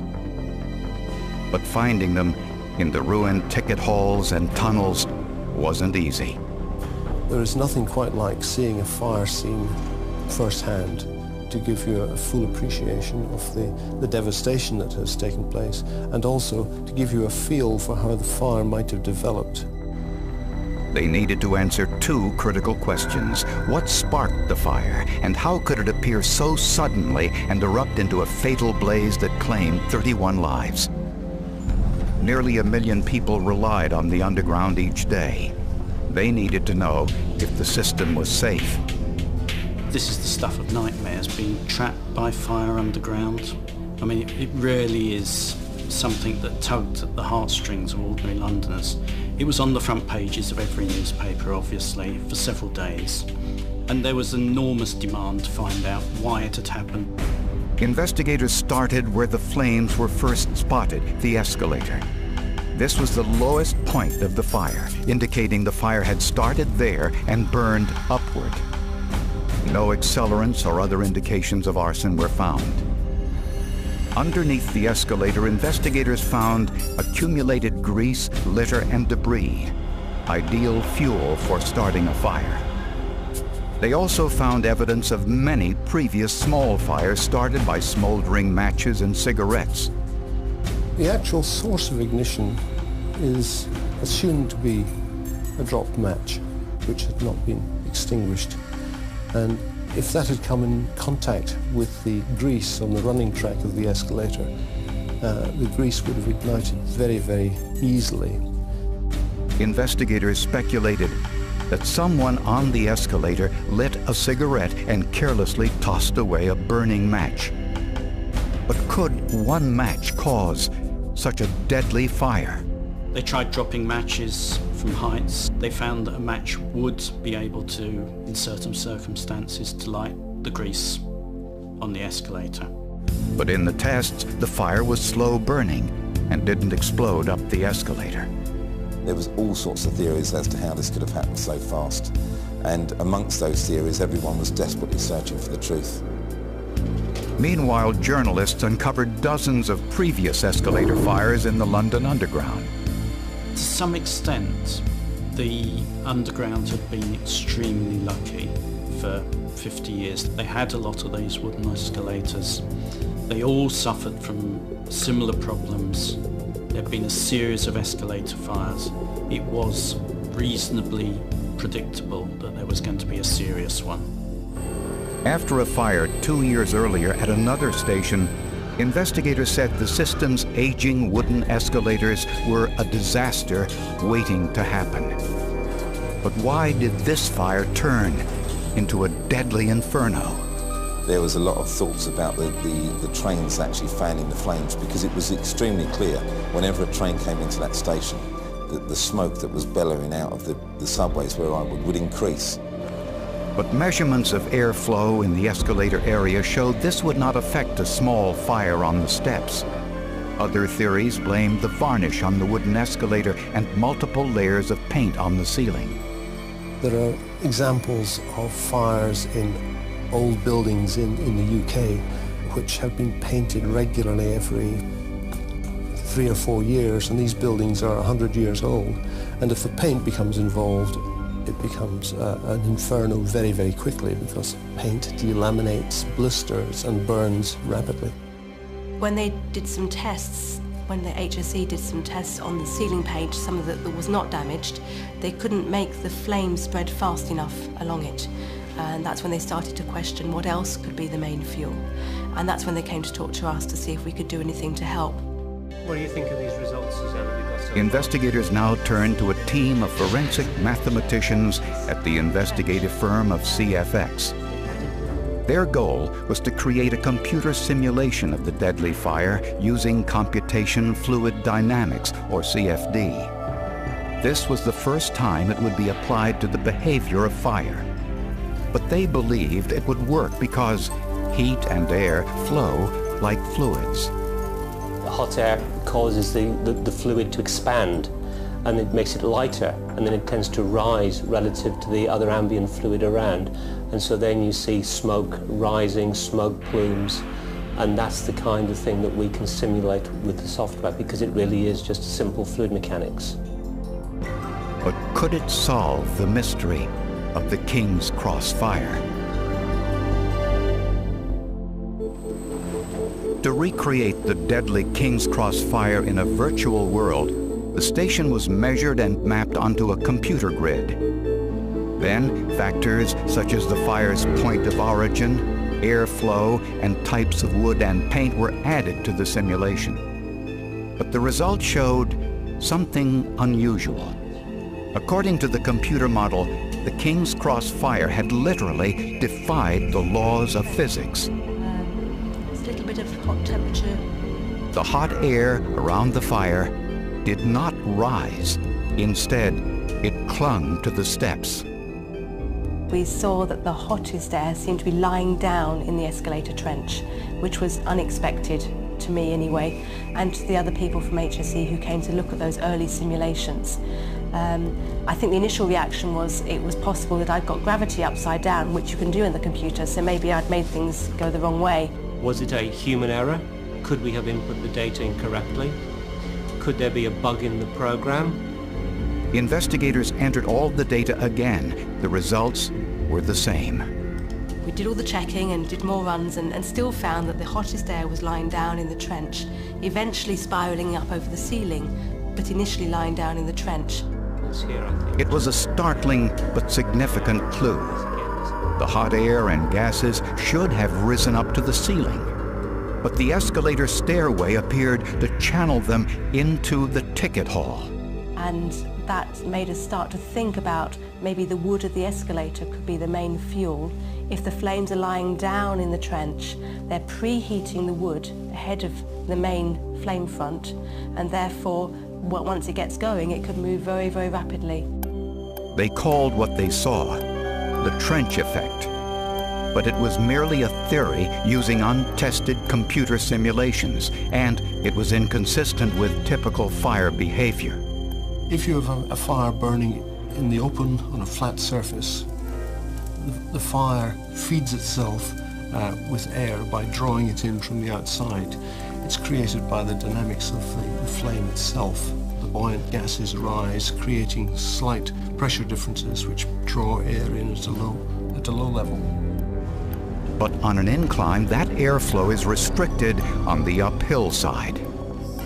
To examine this, a rough model, 1/10 the size of the escalator shaft, was placed flat on the ground. The result was a slow, vertical burn. But at a 30-degree angle, the angle of the King's Cross escalator, the flames leaned into the shaft at an angle and raced upwards. In the confined trench, the fire could only draw air from below, creating a draft. Because the air can't come round the fire, it has to come effectively through the fire. Investigators then ran a bigger test on a 1/3 size model of the complete King's Cross station. If the trench effect worked this time, it would prove their theory was right. In a matter of 3 or 4 seconds, the flames went from the upright to being lying along the escalator trench. And from then on, it was just as we'd predicted, which was very gratifying. It was clear that the previously unknown phenomenon called the trench effect was real. People suddenly saw a fire and said, now we understand. You had an explanation of what it is. It's now all obvious. It fits together. The jigsaw fits together perfectly. The investigative team now had compelling evidence that would reveal the deadly sequence of events. For months, a government inquiry into the disaster at the King's Cross Station fire had struggled to find out how a small fire had exploded so quickly and killed 31 people.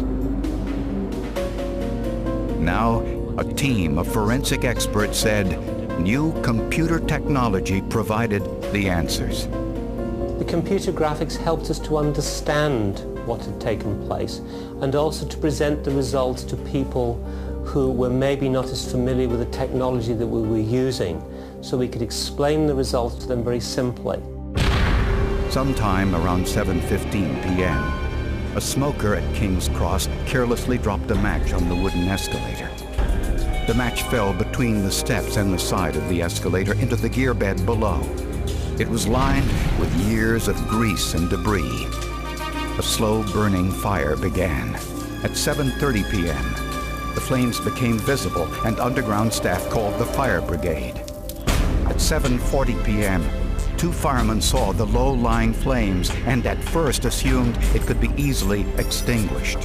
The fireman who was walking down escalator number 6 and looked across to escalator number 4 approximately 1 minute before flashover and described the fire as being relatively small. But then, the fire spread across the steps, the bottom of the trench. It could only draw oxygen from one direction, from below. This was the trench effect. And once you had established a fire across the width of the escalator, it meant that the flames were deflected into the trench and began to flow up the treads, the risers, and exposing the balustrades to very high levels of heat flux. Then it just switches and flips over to stick to the floor of the escalator trench. From there, it preheats the wood. The hot gases are going up the escalator trench ahead of the flame. They're heating the wood quite considerably. It gets quite hot even though there's no flame there. It's sucking up the air from below like a chimney would, which is what it needs to do.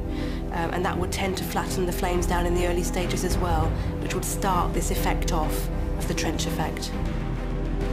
The escalator trench acted as a chimney made not of brick, but of highly flammable wood.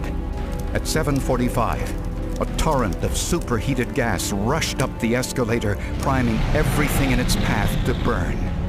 It was called a flashover. The sudden movement of the fire up the escalator was called the flashover as it burst into the booking hall at the top. The hot gases and flames exploded into the ticket hall, feeding off years of thick paint on the walls and 3 tons of varnished wood on the escalator below. The cavernous room was a death trap. Those people would have died extremely quickly, and if there's any comfort there, it is the comfort that they didn't suffer for very, very long at all. They were taken extremely quickly. The government's Board of Inquiry accepted the new science of the trench effect and found it had caused the disaster. There was a general sense amongst people that really the underground should and could have prevented this. I mean, there were resignations, of course, but I think there was a sense that the underground hadn't really been on top of the problem of fire underground. To ensure such a tragedy would never happen again, all wooden escalators were eventually removed from the system. Flammable grease and debris are regularly removed from beneath escalators. and the underground staff is now required to be trained in fire evacuation procedures. Those directly affected by the fire can take some comfort that science explained the mystery that changed their lives.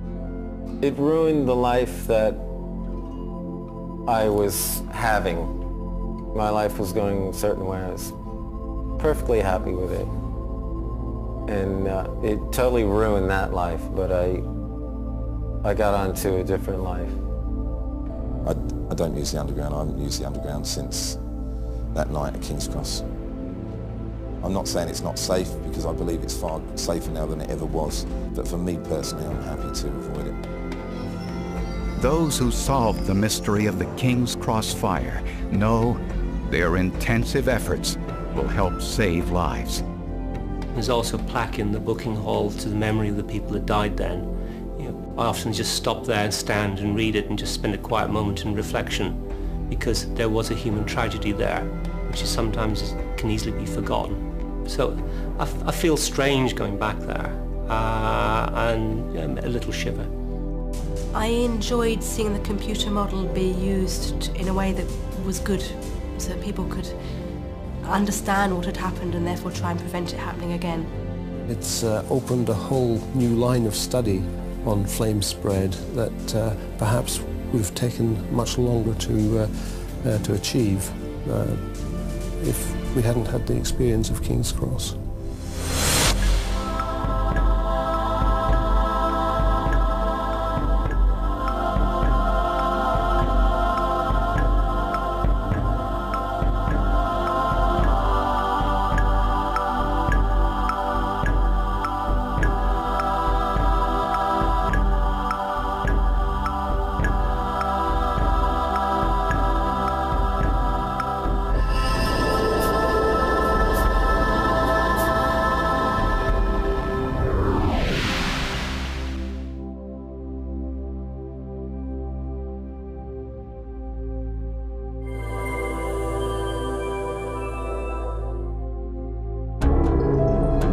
A young woman died under suspicious circumstances, and there were no witnesses and very few leads. But investigators hoped a tiny red fiber, some paper towels, and a tire could solve the mystery.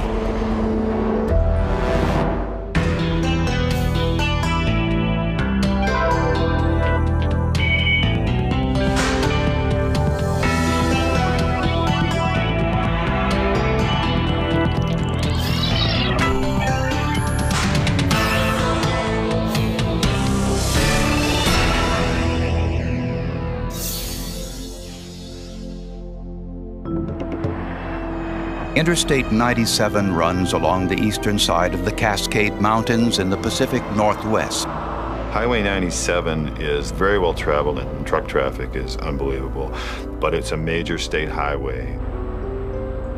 Early one June morning, a man driving along the interstate in Oregon spotted something on the side of the road.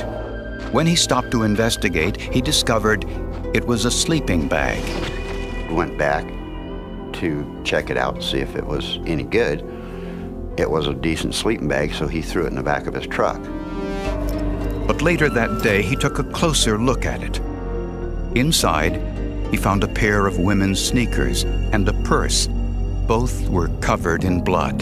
The first thing I thought was we had a female dead body somewhere on 97. I mean, women don't leave their purse in sleeping bags.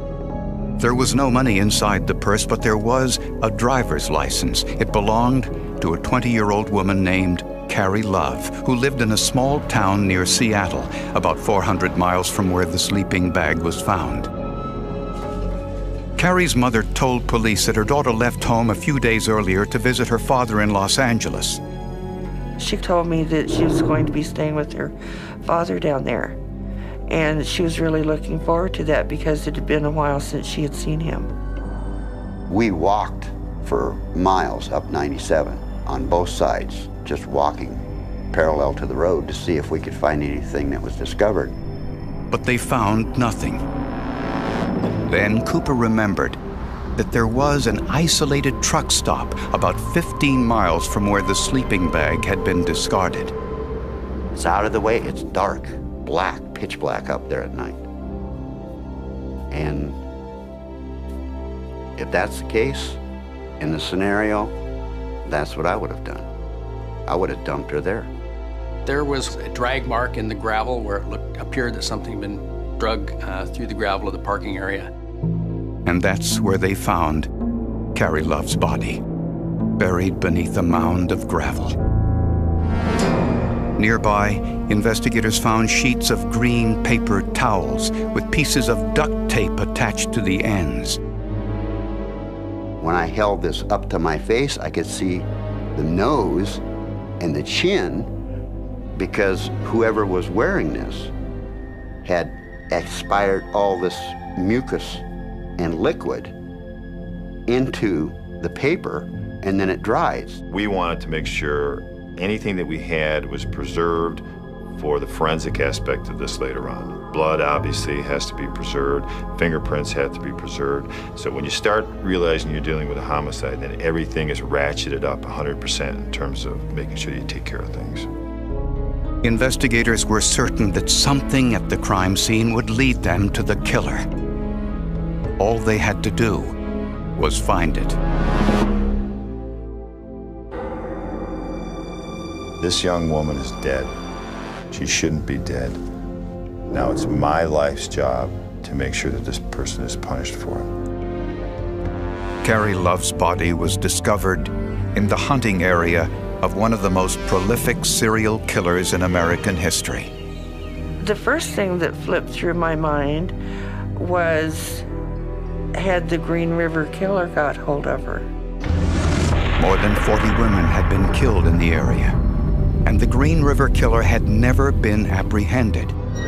Before police removed Carrie Love's body from the gravel pit, forensic scientists were careful to collect as much evidence as possible. We did recover trace evidence from the body later that we might have lost if we'd just drug her out. There was a fuzz ball of fibers that was adhering to her abdomen, and there was 12 or 14 different kinds of fibers. Investigators hoped that Carrie's autopsy would tell them what happened during her last moments alive. The autopsy lasted, I think, a little over 9 hours. And that was because in doing what we had to do, we set the pattern and the tone, and the group of guys that worked with this are the best you can get. Under Carrie's fingernails were several red cotton fibers, an indication that she had fought her attacker. Petechial hemorrhages in Carrie's eyes indicated she had been asphyxiated.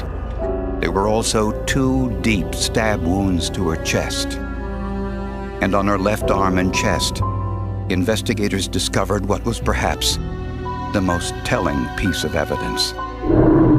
These were contusions that brought blood up to the surface of the skin. The pattern looked to some like tire impressions. This came from the side of the tire being pressed down on her arm, but it was a very geometric pattern. I mean, you could see it. It was square, and then there would be a rounded part, and then a square part, and it just spoke to me that said, that's part of a tire. The paper towels found near Carrie's body were a common brand, nothing unusual, but forensic scientist Mike Howard did find something distinctive. You could just hold the towel up to the light, and there were the little holes along, and they were random along one edge.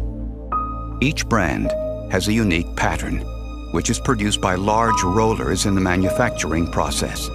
This roller will start to wear, and when it does, sometimes it will actually punch clear through the paper towel and leave holes. In this particular case, the paper towels did have a blemish in it where the roller had been punching through and leaving random holes in the towels. I went around to various stores. I probably bought about 100 rolls of towels. None of them had the little holes in like that did.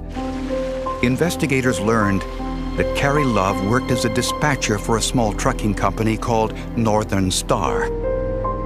The owner of the company was a man named Jesse Pratt. When I first saw his picture, I thought he was a reject from Hell's Angels.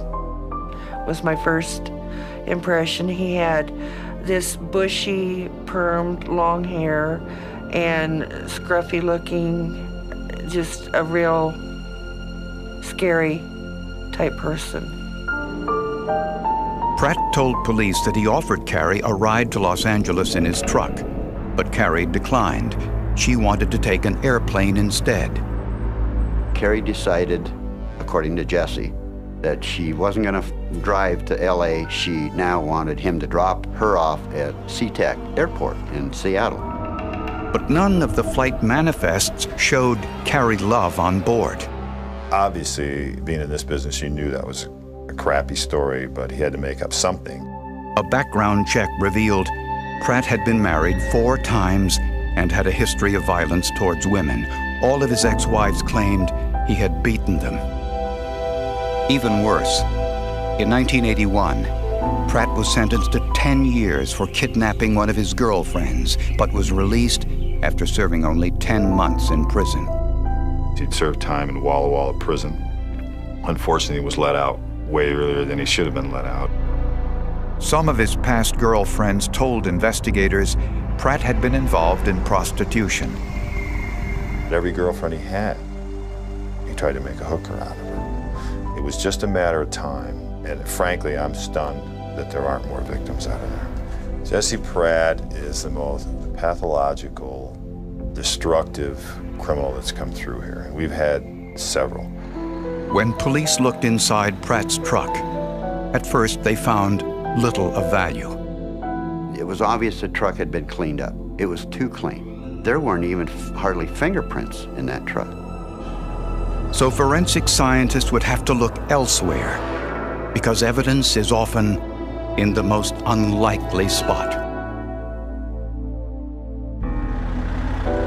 Jesse Pratt acknowledged that Carrie Love worked for him as an administrative assistant, while Pratt hauled freight with his 18-wheel truck. Pratt said he offered Carrie a ride to Los Angeles to visit her father, but Carrie refused. And he said he dropped her off at the Seattle airport and drove to Los Angeles alone.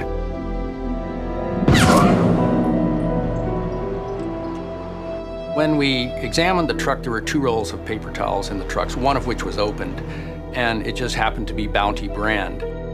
It was the same brand and color of paper towels used in Carrie's asphyxiation.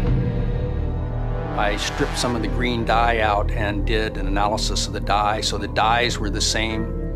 I ran them on an instrument called an X-ray fluorescence spectrometer to look for the metal elements that were present, even though there weren't a lot. What are metals doing in paper? When the wood is made into pulp, the excess fibers are removed with sulfur, some of which remains in the paper. And sodium from the wood remains in the paper end product too. In a process known as ashing, Howard burned each sample to ash. A neutral chemical compound was added, then placed in the fluorescence spectrometer, where the metals fluoresce as the X-rays pass through. Both samples had identical amounts of sulfur, sodium, potassium, and other trace metals. They had the same metallic components in the towels, so we were able to link those towels from the dump scene back directly to the towels in the truck.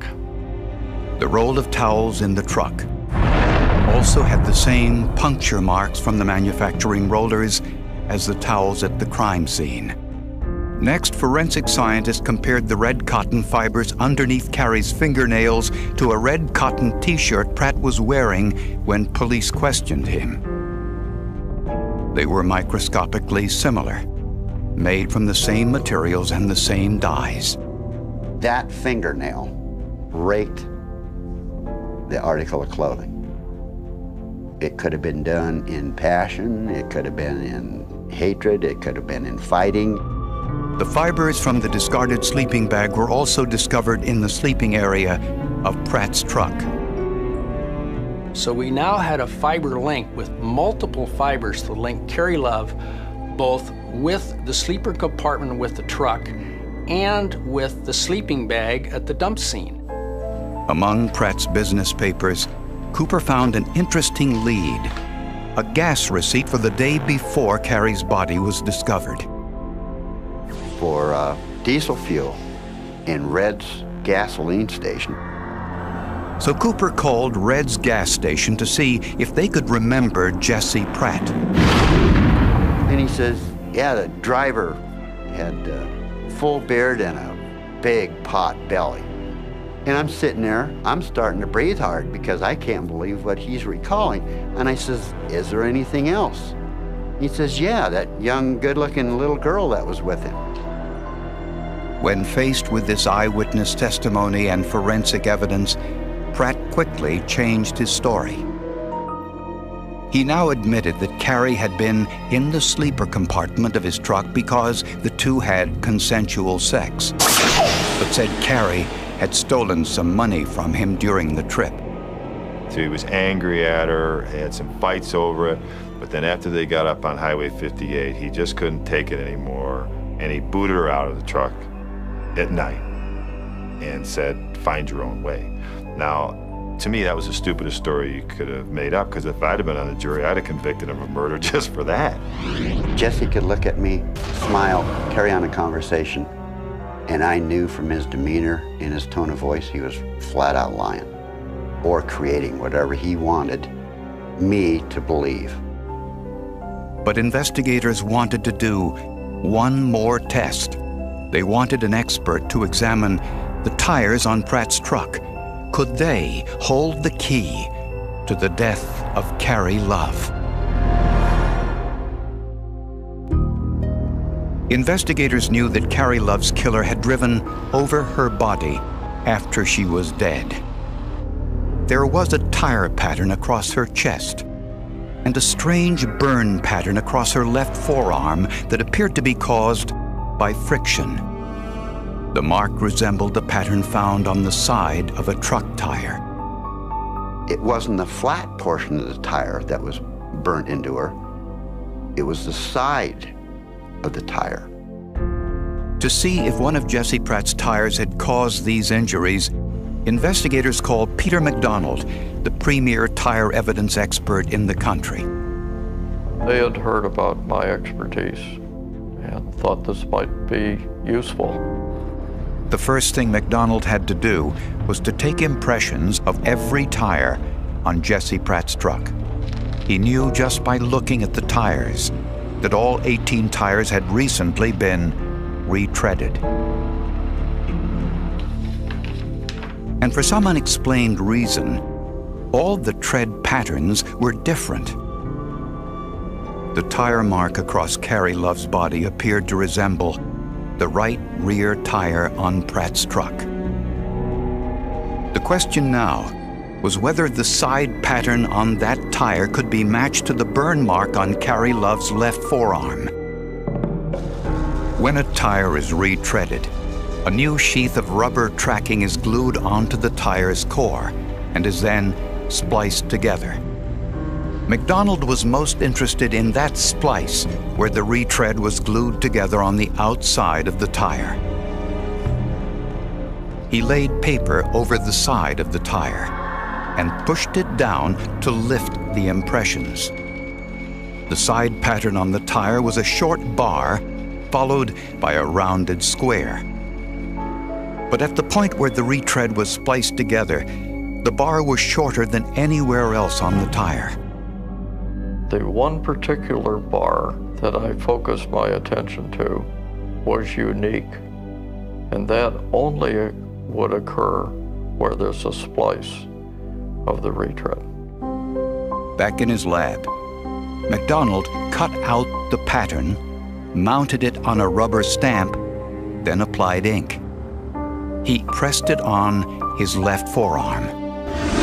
The pattern was identical to the pattern burned into Carrie Love's arm, and identical to the side pattern on the tire from Jesse Pratt's truck. Both patterns had the same shortened bar at the spot where the retread was spliced together. That same short bar showed up on Carrie Love's arm. If it hadn't been for these unique features, I couldn't have made a positive identification.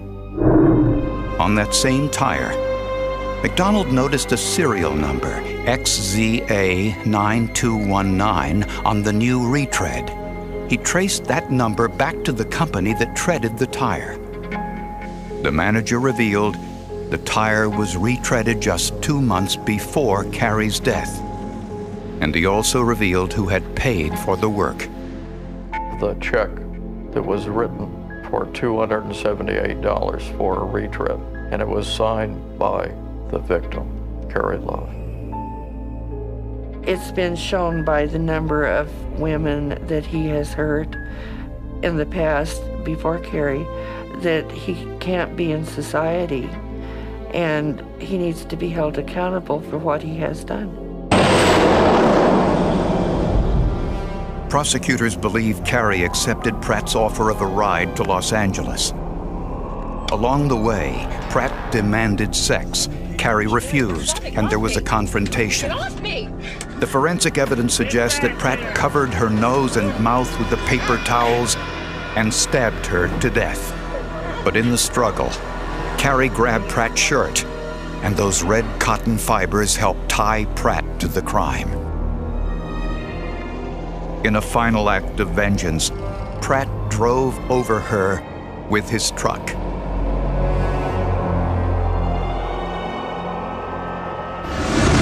He later hid the body underneath the gravel at the truck stop and discarded Carrie's sleeping bag and personal items along the side of the highway. Every piece of forensic evidence pointed towards Jesse Pratt. The red cotton fibers underneath Carrie's fingernails were the same as those from Pratt's shirt. The paper towels held over Carrie's mouth were from the open roll in Pratt's truck, and the tire impression on Carrie's arm that matched the tire on Pratt's truck all told the same story. I thought we had a pretty strong forensic case. Jesse Pratt was tried and convicted of aggravated murder and was sentenced to death. Never felt it was open and shut because juries, you don't know what juries are talking about back there. You don't know. One person could take over the jury and just ruin all the work that the attorneys have done. I don't think Jesse Pratt would ever have dreamt that his own tire tracks would help convict him of murder. The weapon that he used to maim and mutilate her and do horrible things to her head, to have that bite him in the back, so to speak, was just incredible. I've been in here 18 years, and this is by far the best, most well-investigated case that I've ever seen. The whole process was just amazing. In my next lifetime, I want to be a forensic scientist.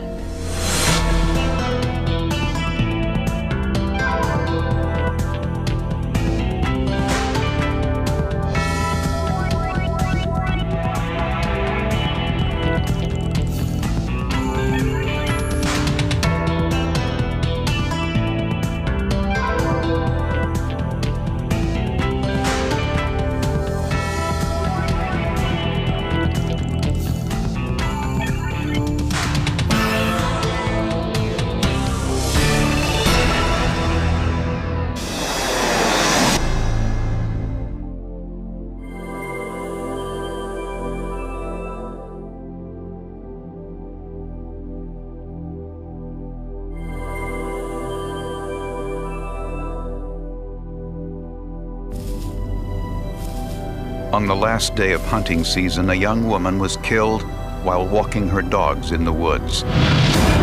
Police assumed it was an accident, but a handwriting analysis, a ballistic test, and an unusual physics experiment led investigators to ask the question, just what was the hunter's target?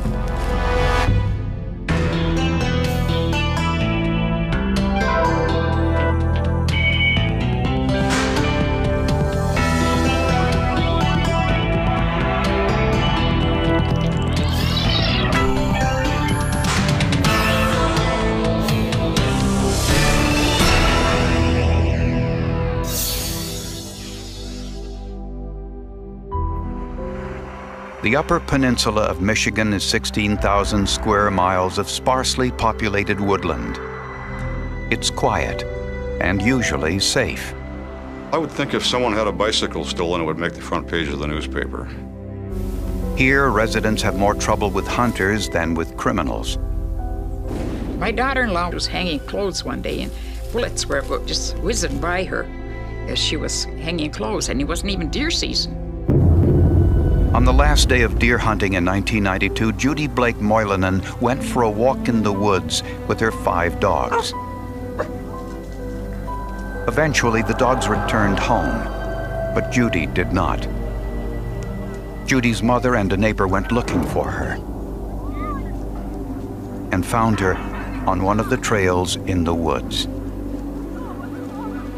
70705. We have a hunting accident at the end of Cherry Lane off of M38. Judy was dead from a gunshot wound to the chest. It appeared to be an accident. Somebody called me.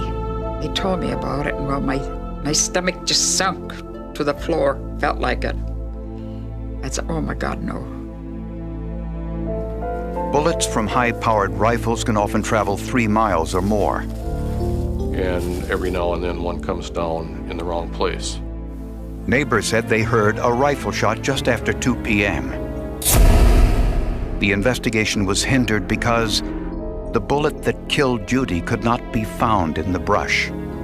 There wasn't any bullet. I did find an older bullet, and it was underground, and it was slightly corroded, and that was turned over, but it was determined that it was probably not the projectile they were looking for. But they did find evidence of where it hit after killing Judy. I think they noted that particular night was a blaze mark or a scar that a bullet might have made on a nearby tree. Judy had been married to her husband, Bruce, for 14 years, and they had a 3-year-old daughter. Bruce worked as an insurance adjuster, and he said he had an alibi for the day of the accident. He came up with somewhere around 28 different individuals that he thought might be able to produce alibi for him on that day, starting at about 8 o'clock in the morning and going all the way till 6:30 at night. Bruce was angry that his wife wasn't more careful. And he was more or less critical of his wife for not wearing orange that day when she went in the woods. To me, I thought this was way out of character for this type of situation. Bruce made several more unusual statements about his wife, and investigators were starting to wonder whether Judy's death was really an accident. Within days of Judy Moylanen's funeral, several friends noticed that her husband was behaving strangely. One said he made sexual advances towards her. Asking me if I wanted to live with him and asking me if we could be more than just friends and those types of things. It was like, my God, your wife hasn't even been dead for a couple weeks and he's saying these things, you know. And there was another bizarre incident. After the funeral, Bruce gave some of Judy's clothing to another friend, Gail Lampinen.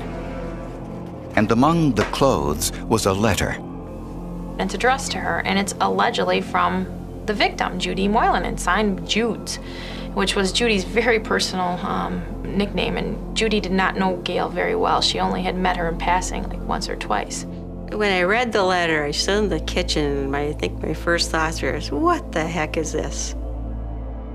And it basically said, I'm having problems in my marriage. Bruce and I are growing apart. He's got his things, I've got mine. Please help him find, you know, somebody else, one of those things. And for me, the kicker was the PS line, which was, but he's great in the sack. And just thought it was bizarre that he would be writing something like this. Gail told police Bruce behaved inappropriately towards her in the months leading up to Judy's death. Bruce really turned up the heat, and he was becoming a stalker, is what it boiled down to. Well, he started coming over here and calling the telephone a lot, and invite us to go skiing or do different things, and we wouldn't go with them.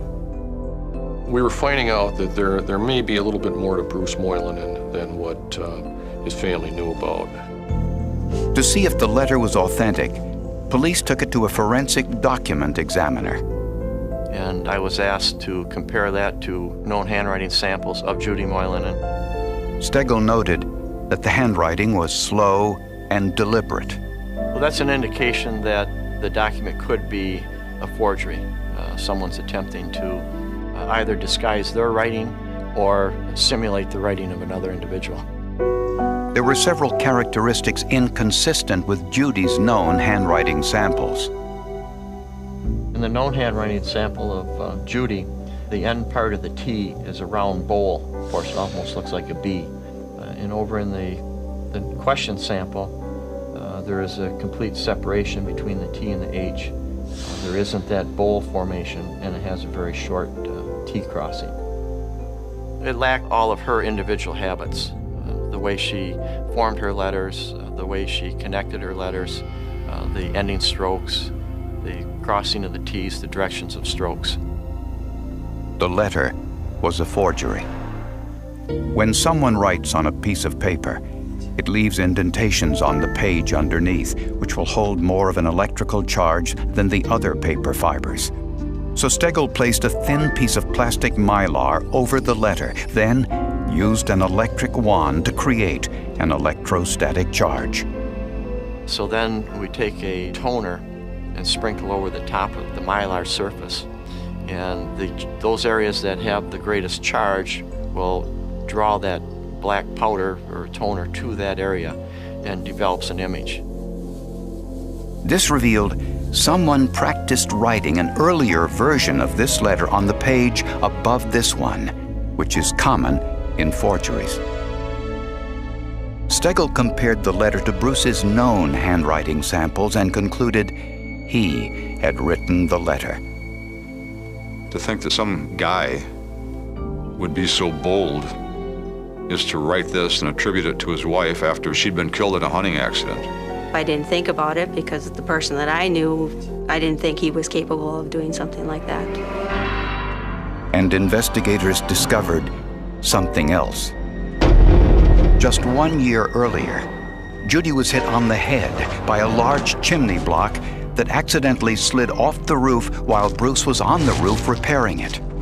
And that accident darn near took Judy's life. She was lucky that she survived it. Another time, a fire broke out at the Moylanens' home while Judy was home alone sleeping. Fortunately, she woke up in time to call the fire department. But she kept that quiet. She only told, I think, one or two people about that. It was just weird. And again, weird doesn't equal guilty, but it certainly lays the foundation for murder and motive. And Judy had over $300,000 worth of life insurance when she died.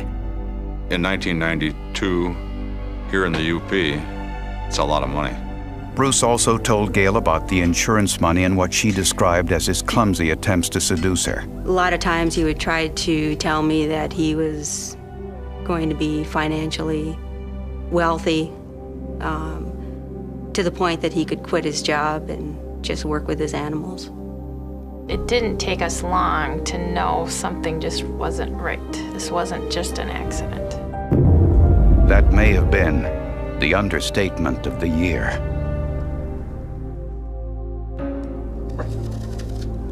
She was somebody who very much cared about other people and would do anything for you if she could.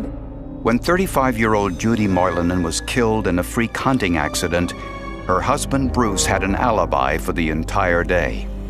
But police found a witness who reported seeing Bruce out hunting that day alone, which contradicted his alibi.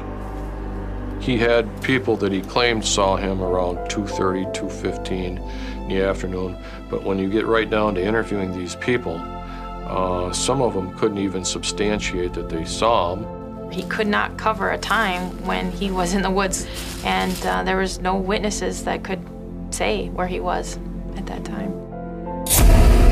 To determine whether this was an accident or murder, police needed to find the fatal bullet. It was still somewhere in the woods, but police couldn't find it. Investigators found what looked like a scrape mark on a tree about 40 feet away from where they found Judy's body. Scientists applied sodium rhydisonate, a chemical which turns purple in the presence of lead. The mark tested positive, indicating it was struck by a bullet. For weeks, Dan Castle tried to find the bullet with his metal detector, but each time came up empty. Well, I knew the bullet was out there. I was searching in the wrong area, and it was kind of getting to me. I know that the weather was going to change. We were supposed to get a lot of cold weather and snow. Finally, he decided to try a novel experiment using a slingshot to recreate the trajectory of the bullet. He knew where Judy was standing when hit and where the bullet had hit the tree. So he fired marbles at the tree from the same trajectory angle of the fatal bullet. So I tried to hit it near the same location as the bullet did. And I heard them ricocheting off the branches and leaves and so forth in the woods. One of the marbles that struck the tree ricocheted almost at a right angle, somewhere, as I recall, 80, 85 feet away from the tree. And when Castle looked around that area, he found the bullet.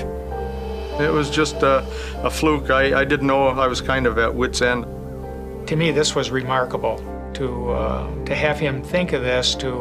What test could you do out in the woods to try to determine where a bullet might go after it struck a tree? Ray Kenny, a firearms examiner with the Michigan State Police, analyzed it to see if this was the bullet that killed Judy Moylanen. The copper jacket was damaged, which wasn't unusual, but he found some important evidence trapped inside. I pried back the mushroom area of the bullet and collected all this material. There was woody, fibrous material. Forensic scientists finally had something. It was the same wood and moss found on the tree with the scrape mark, and there was more evidence in the bullet. There was some other little fibers, and there was a very tiny pink fiber that I could see. The pink cotton fiber was microscopically similar to the shirt Judy was wearing.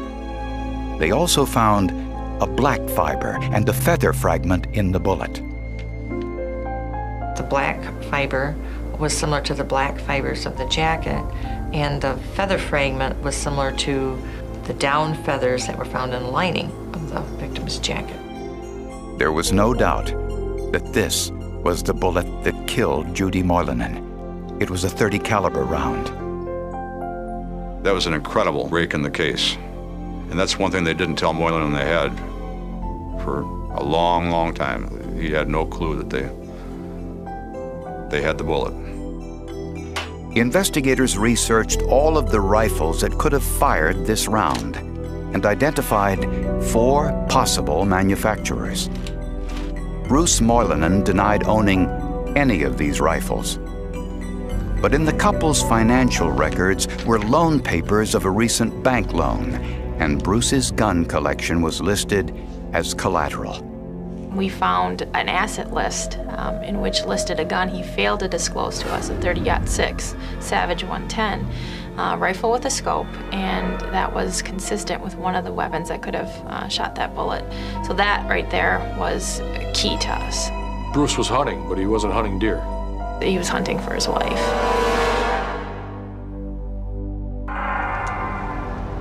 Prosecutors believe Bruce Moylanen tried once before to kill his wife. A year earlier, while Bruce was on his roof making chimney repairs, a cement block mysteriously fell, hitting Judy on the head. Judy survived the incident. And they also believe Bruce started the suspicious house fire as another attempt on Judy's life. It's really mind-boggling that this guy could do something like that with his wife and his infant daughter sleeping in the house. Prosecutors say Bruce waited until hunting season for his next attempt, and he hid in the woods, waiting for Judy to walk the dogs.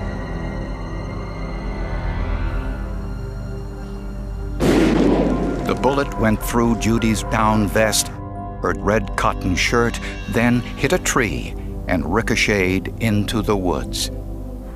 Even as an experienced hunter, Bruce probably never imagined that someone with a slingshot would find the bullet in the dirt, snow, and leaves. Since investigators couldn't find the murder weapon in Bruce's home, they believe he disposed of it somewhere before heading home. With Judy dead and $300,000 coming from her life insurance policies, Bruce continued to pursue Gail Lampinen, even though she was married and had shown no interest. Bruce decided to write her a letter and to make it look like Judy had written it before she died. He added the unusual postscript telling Gail about his sexual prowess. The electrostatic analysis shows that Bruce wrote an earlier version of the letter, possibly as practice to mimic Judy's handwriting. But it didn't fool the forensic document examiner. It's not possible to simulate someone else's handwriting 100%. You can interject some of their handwriting habits, but some of your own are going to appear. I feel his real motive was Gail Lampinen. Bruce felt that if he could get rid of Judy, that he was going to be able to sweep Gail off her feet and go off, and they were going to be happily together forever. During a police interview, they confronted Bruce with the forensic evidence. They made it clear that Gail Lampinen wanted nothing to do with him and that she knew from the start that the letter was a forgery. At that point, Bruce confessed. Cops introduced the fact that Gail Lampinen had been working with them, and I think that it was an emotional crusher for him. And I think that broke him down. We had no interest. We had no interest in doing things with him. We had our own life, and we just thought the more we would ignore him, he'd go away. But he didn't go away. Bruce said he threw the rifle in a nearby river, although police couldn't find it. Bruce was able to correct a mistake in the medical examiner's report. Bruce informed me that we were wrong in part of our evidence, that we thought that Judy had been shot in the left side, when in fact she had been shot in the right side of her chest, exiting out of the left side. I felt that that was a key to his confession because he was telling us something that only the person who was there doing the shooting could know. He also revealed his motive. What's everybody's motive for murder? I think it comes down to money, greed. He had $320,000 worth of life insurance on his wife. He said that Judy was a tyrant at work and she was a tyrant at home. He said she was a bad cook and he ended up doing most of the cooking. He told us that he didn't want to go through a divorce because Judy would get half of everything and he didn't want to give up his assets. And that was Bruce's downfall. He was cheap. Bruce Moylanen was arrested and charged with premeditated murder. Despite his confession, he pleaded not guilty at the trial. He made an excuse for the confession, and basically it was psychologically coerced. He was tired. And you will hear how he took that gun and he scoped her in and he pulled the trigger that caused the bullet to kill Judy Moylanen instantly. Prosecutors showed the jury this police recreation of the cinder block incident. Bruce claimed he accidentally knocked the cinder block off the roof with his foot. The recreation showed this was impossible, that it required a deliberate push. But the forensic evidence was more than enough. Bruce Moylanen was found guilty and was sentenced to life in prison. Everything just fit together. And again, a very sad situation for a family, but at least we were able to give them closure and a sense of justice, and I hope that they have that today. I feel the forensic evidence was extremely important.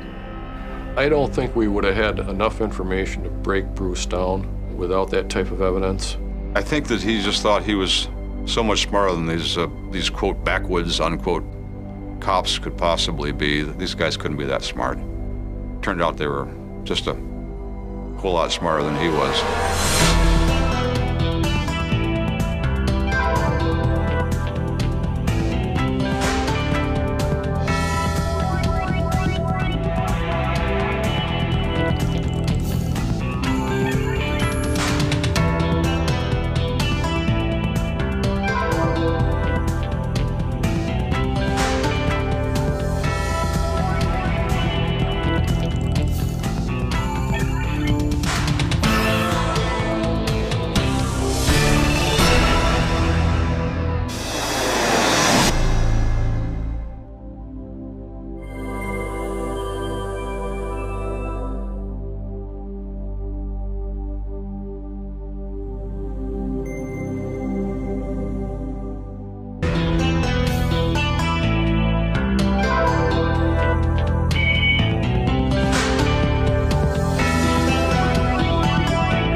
On November 9, 1995, dawn broke crisp and cold over Anchorage, Alaska.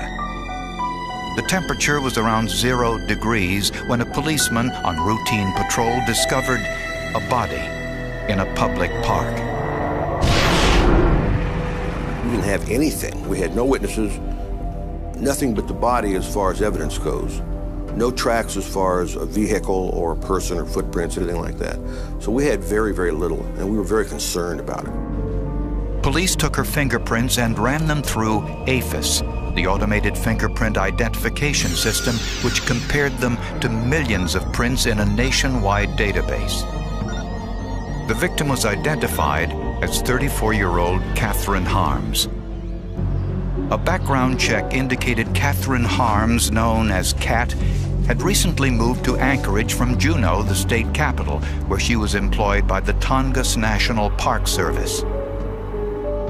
Catherine told friends she moved to Anchorage to be closer to her 7-year-old son. We not only just barely identified her, but we had no idea where she was living, no idea what lifestyle she had, except from the background in Juneau. We had no idea who would want to hurt her like that. Catherine Harms had been staying with friends, moving from place to place with no steady address in the months prior to her murder. When informed of her death, Catherine's parents told police about a chilling phone message they received from her 2 nights before the murder. Mom, are you there? Hello, Mom. Really, really, really need your help. Hopefully you'll be home soon. Bye. The autopsy revealed the cause of death was a stab wound to the chest. There was no blood around the wound, which told the medical examiner her position when attacked. She was probably in a prone position, or she was laying on her back at the time she was stabbed. Surprisingly, she had no defensive wounds. An individual who is being attacked with a knife will attempt to fend off that knife. It may cause cuts in the hands or on the forearms, and we didn't find any of those kinds of defensive wounds on the hands or forearms of the decedent.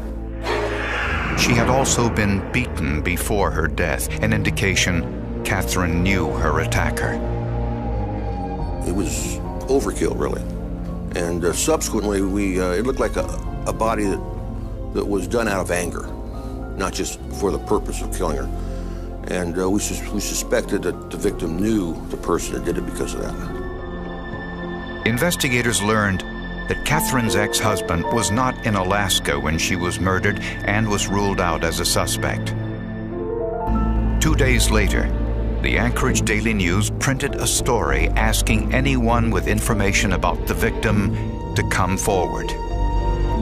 And several did, including one person living over 2,000 miles away. Carried Catherine to her car. She said Catherine was high on drugs, but other than that, was fine. Her skin was clammy and cold, but I mean, she was definitely alive. The clerks agreed that the woman was not stabbed. There was no blood on her body. She was definitely passed out. There was no way she was going to get up and walk away. Malloy planned to take Catherine to another friend's home, but they never got there.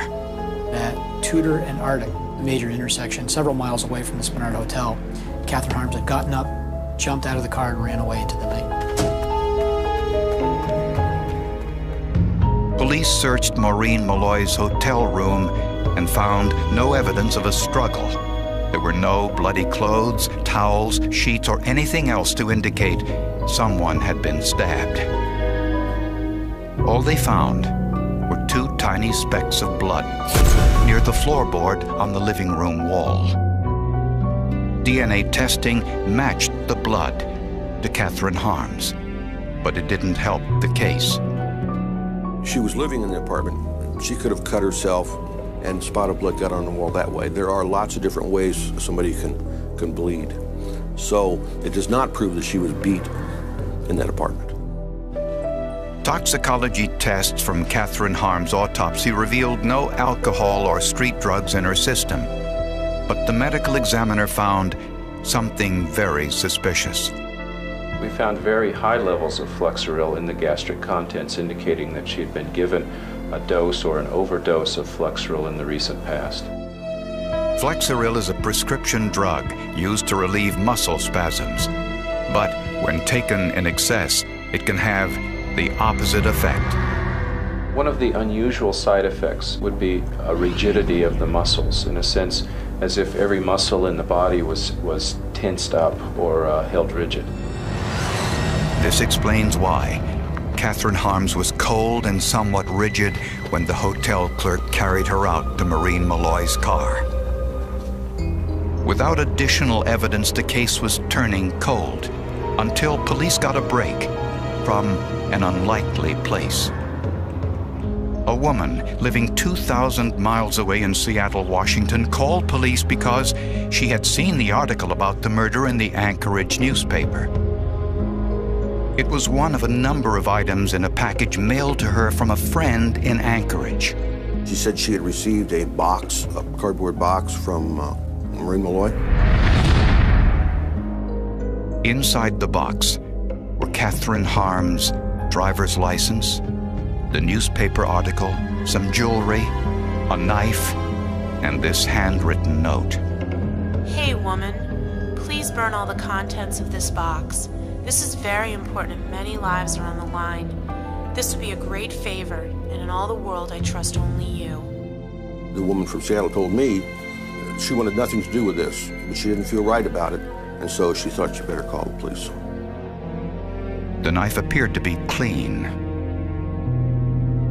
Investigators wanted to know whether this was the weapon used to kill Catherine Harms.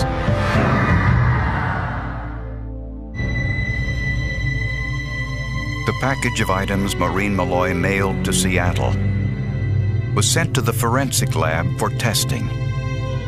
Malloy's note asked her friend to destroy all of the contents. Forensic experts confirmed that Maureen's fingerprints were on the document. What we were interested in was the knife. It was a folding buck-type knife, and we knew from the autopsy that the injuries would be consistent with the knife. To see if the knife blade contained anything of evidentiary value, investigators sent it to a forensic tool mark analyst. The microscopic fine marks on each knife blade are random in nature. They're a function of when the last time the knife blade was sharpened. The irregularities in a knife blade are going to be different in this knife, even compared to the next knife blade that was made at the factory on the assembly line. Robert Shem was confident he could find unique marks on the knife, but he had nothing to compare it to. Then Shem learned that the medical examiner, Dr. Thompson, had done something unusual during the autopsy. Instead of documenting the fatal wound by photography, Dr. Thompson actually excised the section of the rib cage where the wound occurred. Well, I believe Dr. Thompson went beyond a call of duty. I think it's because as a younger, newer pathologist in the field, he's much more progressive and much more open to new ideas. The costal cartilage at the end of one rib clearly showed the stab wound. The costal cartilage is very much like a low-density plastic in that it cuts readily, and when it cuts, it has the consistency such that it can take to tool marks quite well, surprisingly well. Shem used a substance called microsil, a rubbery material that takes the shape of anything to which it's applied. It's used by tool mark examiners to preserve the very fine details that you'll see impressed and striated tool marks. So what we need is a material that will flow very well into the tool mark and then harden in a short period of time so that we can do comparisons of these very fine marks. After the microsil hardened, Shem peeled it from the rib. The question now was whether these marks were good enough to match the suspected murder weapon. To find out, Shem took the knife and pressed it down into a hard piece of plastic. This transferred the tool marks from the suspected murder weapon to the plastic surface. In this case here, it was important to find the exact angle at which the knife was used and then to replicate that angle into plastic and then do that comparison. The process with the microsil was repeated, this time along the newly cut surface of the plastic block. When the mold was peeled away, Shem wanted to see if it could be matched to the marks taken from the wound. So he placed both of the microsil molds under a comparison microscope. At 50 times magnification, he was able to look at them side by side. The tool marks from the wound and Maureen Malloy's knife were identical. In this particular case, the identification was pretty compelling. Plus, being a born skeptic, I find the concept of matching a tool, that is a knife, back to a piece of the human body to be pretty incredible. Bob Shem gave me a photograph of what he saw in his comparison microscope, and that was probably one of the most powerful pieces of evidence I've ever presented in a courtroom. Investigators found even more evidence inside Maureen Malloy's car. They saw a very small smear of dried blood near the ignition switch area. Of course, that was swabbed, and those swabs were sent to the state crime lab for DNA analysis. Those tests revealed that the blood on the ignition switch of Malloy's car was in fact Catherine Harm's blood. And they also found evidence in one of Maureen's jackets. Inside the right pocket there was blood stains. That blood turned out to be Catherine Harm's blood. The stains were comparable to the dimensions of the knife that we seized in the box. Maureen Malloy was arrested and charged with first-degree murder. The question haunting prosecutors now was, what was the motive?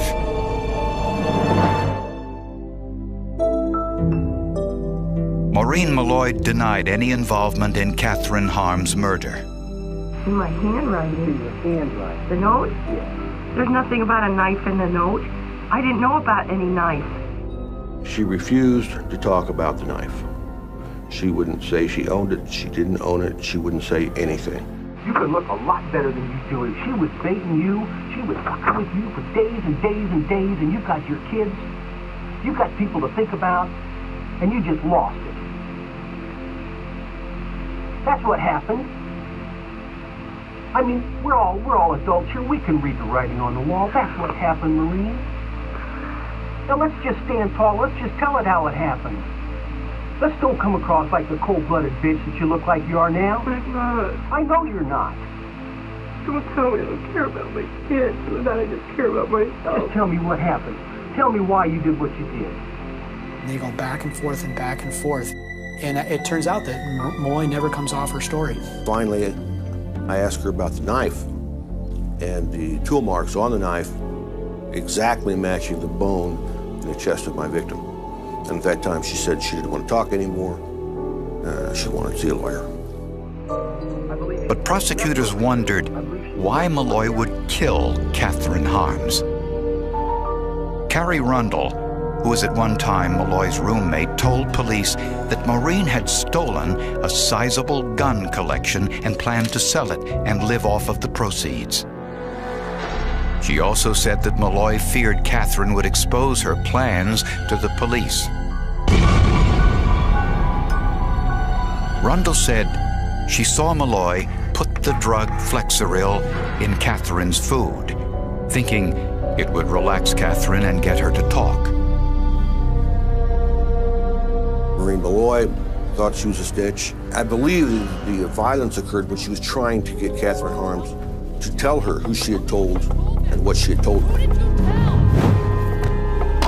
I think at a certain point, though, the violence had been so excessive that Maureen realized she couldn't let Catherine go. The toxicology evidence shows that Catherine had been given an excessive amount of Flexeril, which stiffened her muscles and caused the rigidity described by the hotel clerk.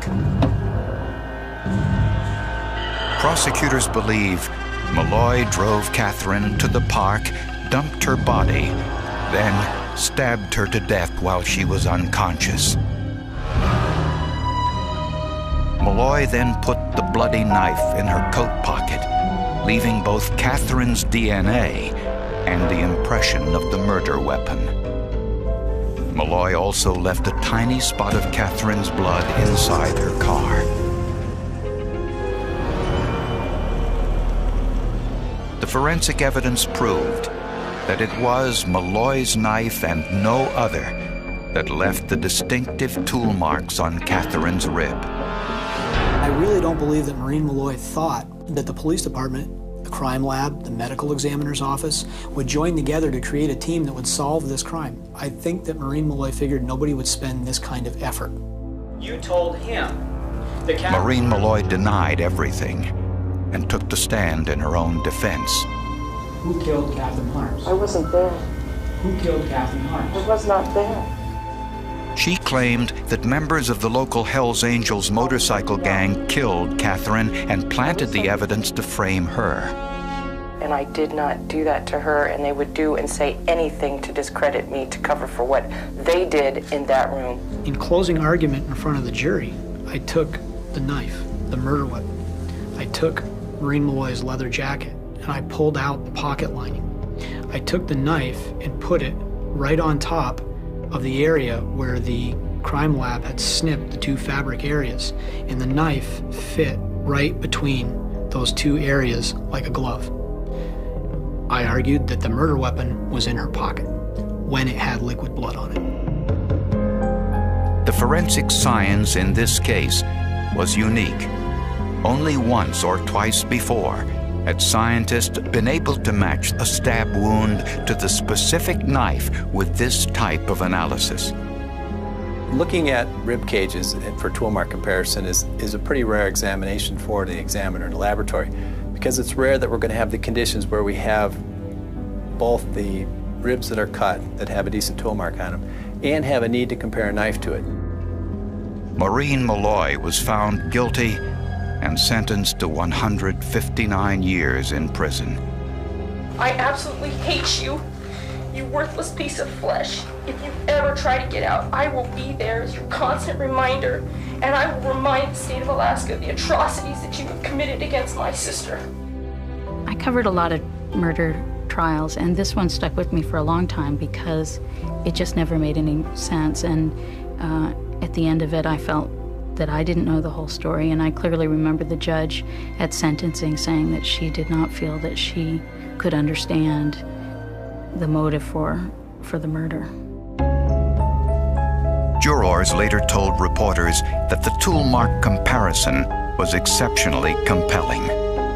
Knowledge is power. Forensic science puts power in the hands of the investigators, and it gives them the power to know the difference between what is definitely true and what they only think is true. The forensic science in this case, specifically the matching of the tool marks between the knife blade and the chest sternum bone of the victim is invaluable. That made the case. Well, in this case, forensic science was absolutely key. Again, this is a case with no eyewitnesses, and yet a prosecutor can go to the jury and say, listen, ladies and gentlemen, witnesses, people lie. Science doesn't. And in this case, the scientific evidence was irrefutable.